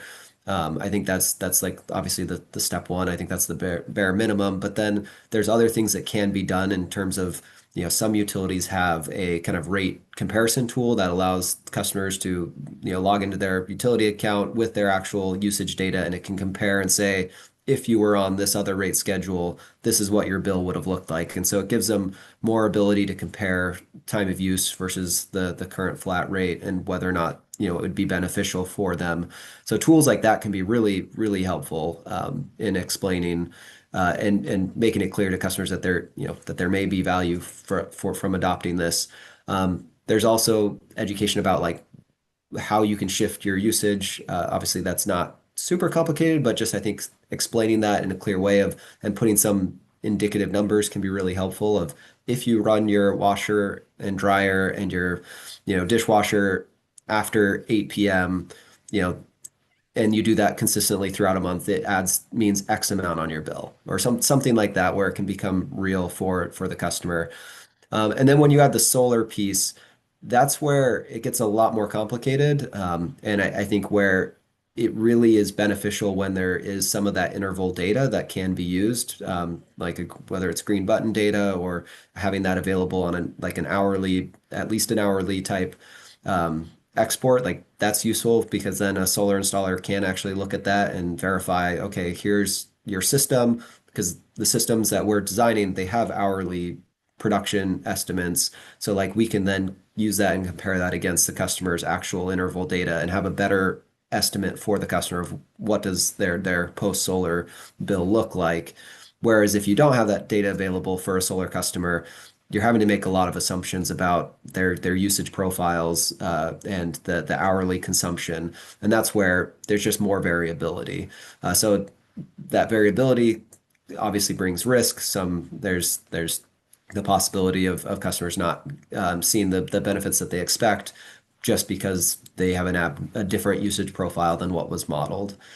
So I think those are all like various pieces of like the education. And as we think about like a broader time of use education campaign, like some of the tools that can be useful. Some utilities in the run up to like a time of use rollout have done like a shadow billing essentially of when they would send out a monthly bill, they would have, at the bottom, here's what your bill would have looked like on this time of use rate. And something like that where it gives them that additional information if they're looking for it. So those are just a few examples I can think of. Okay, thank you for that response, Mr. Wallace. So would you say that the education of time of use rates, is it primarily from an EDC perspective informing their customers, or is it also the responsibility of the developer when they're selling the solar system? I think it's both. Obviously with the rollout of time of use rates, that's going to be EDC led effort. But I think if if that is like an option, if you're trying to sell solar and storage, like obviously you're going to have to explain time of use rates and how those are going to be used when operating your solar and storage system, or if you're solar only, how that impact is. So I think it's both. And I think that's where having good resources available makes it a lot easier of a conversation. Because that, you don't necessarily want each installer creating their own resources, explaining time of use rates in a different way that doesn't match what the EDCs are saying. I think that's one of the concerns, is like need to have something that's consistent for the consumers. Okay, thank you. Now another question on time of use rates. So why is it important to maintain a non-time of use rate option for solar customers if time of use rates are implemented for residential customers in the future? Yeah, I think there's a couple of reasons. The first was just some uncertainty on our end of when time of use rates would be implemented. We understand that the Public Act 25-173 has some timelines around some default or some time of use option filings from the EDCs, but as solar companies, we don't quite know when those will actually be, when they'll be approved, what the timeline for implementation would look like. And so that was part of out of concern that time of use will either be brand new for customers in terms of like kind of an updated time of use structure and rollout, when this successor program is just kicking off. And I think that would be challenging, saying if you go solar, you have to have mandatory time of use. And by the way, time of use is brand new, and there's not a lot of kind of education that has been able to take place at that point. So that was one piece of it. And then the other is just, we think that there's, time of use rates are more complicated, and not everyone that is going to want to get solar is going to necessarily want to have that complexity. And if they can say, I would rather opt for something simpler that I can understand a little bit easier, that maybe the value proposition is a little clearer. I think there's benefits there. Now, if you're talking about mandatory time use for all residential customers, I think it might be a slightly different conversation. But if time of use rates is optional, then I think it should be optional for solar customers as well, with the understanding that as we have more solar and storage, folks will generally opt towards taking service on time of use. Okay, thank you for that response, Mr. Wallace. And now could we turn to slide 6, please? So my question here, could you please provide insight into new market opportunities emerging in the wholesale market and their potential impact on the economics of solar plus storage projects? Yes, that comment was more in the sense of, I don't think we have a clear idea of what opportunities may evolve in the wholesale market. But it was more of just recognizing that if there are opportunities that become available that aren't, say, like capacity rights, if capacity rights, obviously those are retained as part of the ESS and RS programs, if there's some other service that is available and it's not an attribute that is being conveyed through the program, like the ESS should still, or solar should be able to still participate in that wholesale market opportunity, should it exist. I will say I'm personally a little skeptical that there will be a lot of opportunities in the near term for residential participation in the wholesale markets. I think there will be, increasing interest in doing that, but I just think we're still pretty far out from that becoming something that's common in the market. And I think that's just largely due to some of the complexities and challenges of participating and aggregating these resources. Okay, thank you for that response, Mr. Wallace. Now I just have a couple of questions for Select. I think I'm all done with this presentation, Mr. Bumpin. So my first question for Select, and this is more of out of curiosity for me. So I know that you had mentioned that you had 3 out of 4 projects recently, and they did not participate in the NRES program. So I was wondering if you could please speak about the economic viability of solar projects outside of the NRES program in Connecticut. Sure, thank you. The clear distinction is that if we did a netting project on the meter types, there's zero incentive. Right? Zero, there's none. So by not participating, they would be eligible to own and monetize the Class 1 RECs, which are worth more than zero. That's it.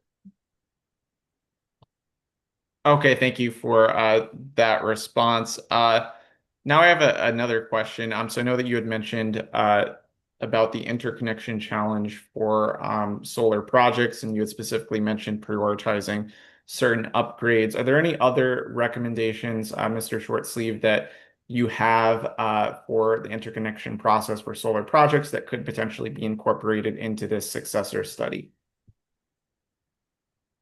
Yeah, thank you. I'm not sure I referenced any challenges. I thought that we are, more broadly speaking, we are facing some hosting capacity constraints in the onset of group studies, right? And it can take, if we move at the pace that we've seen in neighboring states, it will be years of suspended rate implementation. And there is proactive long-term system planning and infrastructure upgrades that need to be undertaken. And I think they're in different dockets. We've participated in the 100-day sprint periods, the last couple go-rounds last fall and then this spring. But you can't build the system unless you get interconnection, and we can't turn the system on until the utility's done with their work. For small systems, it's usually not that big of an issue, right? They tend to be more accommodating and not necessarily get ensnared with group studies or larger projects that would require individual impact studies. But just the point I was making on the slide earlier is that there's risk to a $3 million project's tax credit's worth $900,000. It's good to keep that with the federal investment tax credit and not put the project at risk from a financial viability standpoint. The time windows for this sunsetting ITC are published, right? So we'll get more clarity in a couple weeks with guidance, but the point was, the recommendation we think would make sense for you to consider is how can systems that are within the PURE program, right, or under the NRES program, if to get those online and to manage the throughput to get the results we're looking for, which is more distributed renewables on the grid at the best cost possible, that we try to coincide interconnection within the time constraints of the sunsetting ITC. And it's a newer idea because it's a newer law, and we're trying to make sure that those projects don't get stranded. And we think we could bring that up in the working group. We're on the interconnection working group. We'd like to see that work continue and help inform the successor program. Okay, thank you for that response. And those are all of my questions. So I thank everyone for their time today, and I turn it back to you, Madam Chair. Thank you. I thank this team of presenters for your presentations and for addressing your comments. And if all the presentations are not yet into the docket, we would love to have those as part of the record. So let me move to back to the agenda.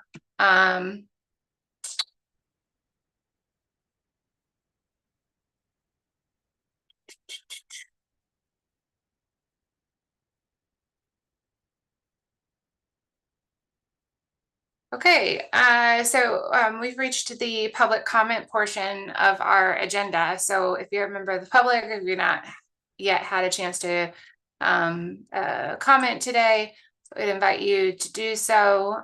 Please locate the raise hand function under the React tab at the bottom of the screen.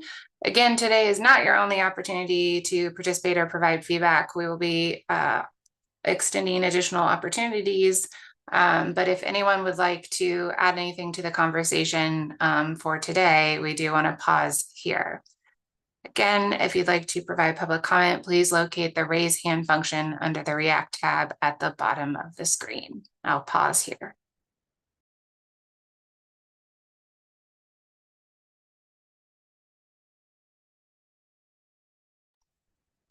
Joseph Moss, please. Good afternoon. This is Joseph Moss again from Verigy. I just wanted to propose that PURA and the EDCs consider adopting something along the lines of an independent net billing tariff separate from any sort of incentive or rec contract. That we think that could be a potentially elegant solution to several issues. The value of recs being so low in the NRES netting program, especially from for medium and large projects, incentivizing on-site consumption, especially if those if a net billing tariff or something along those lines was adopted in parallel with time of use rates, and the issue of customers retiring their own recs if they so chose to. We propose in some written comments that net billing tariff could be something as simple as any instantaneous exports being valued at the EDC's standard offer rates, as NRES and SCEF projects are load reducers from an ISO New England perspective. So that's just energy that the EDCs are not having to go out and buy and get to the distribution network. It would also alleviate the issue of RECs being tied to a specific consumer's rate class, which again kind of distorts the value across different customer types. And this REC procurement, if so chosen, there could be a separate REC incentive similar to LREC ZREC. Perhaps it's done in a reverse auction competitive manner. Perhaps it's done in an administratively set manner. Perhaps it's both administrative for smaller projects and competitive for larger projects. But we think that an open enrollment and uncapped net billing tariff would be fair, as again, it would, if exports are valued at avoided standard offer rates, could incentivize self-consumption if in parallel with time of use, as well as incentivize storage. And it would allow customers to retain their own recs if they chose to do so. I just wanted to put that out there for consideration, and that's expanded upon in some of Verigy's written comments in this docket. Thank you. Thank you. Mr. Garcia. Good afternoon. So forgive me, I'm not sure how to frame this comment or question from a legal regulatory non-ex parte status in the context of this docket. But I think many of us involved in this docket are finding the record that's being developed for the successor study to be incredibly invaluable to several other dockets that are undergoing annual reviews. So I'm wondering how we might bring the evidence and the discovery from this docket into those other dockets that aren't as open as this docket per se. There's just a lot of information coming out today and within the interrogs that would be valuable in the RRES, NRES, ESS annual review dockets. So it's a bit of a comment or a question, forgive me. Thank you for that.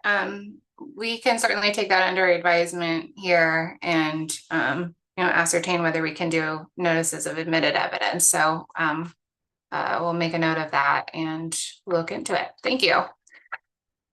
Anyone else?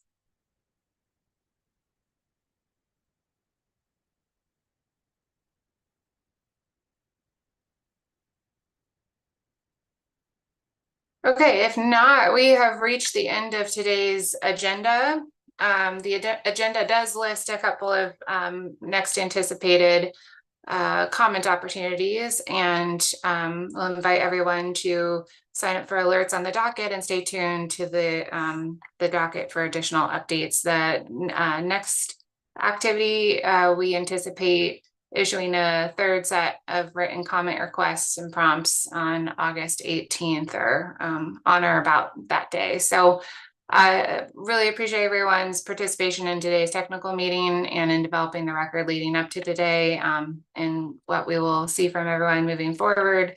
I want to thank our presenters for their presentations and for answering the questions. And we are adjourned. Thank you very much.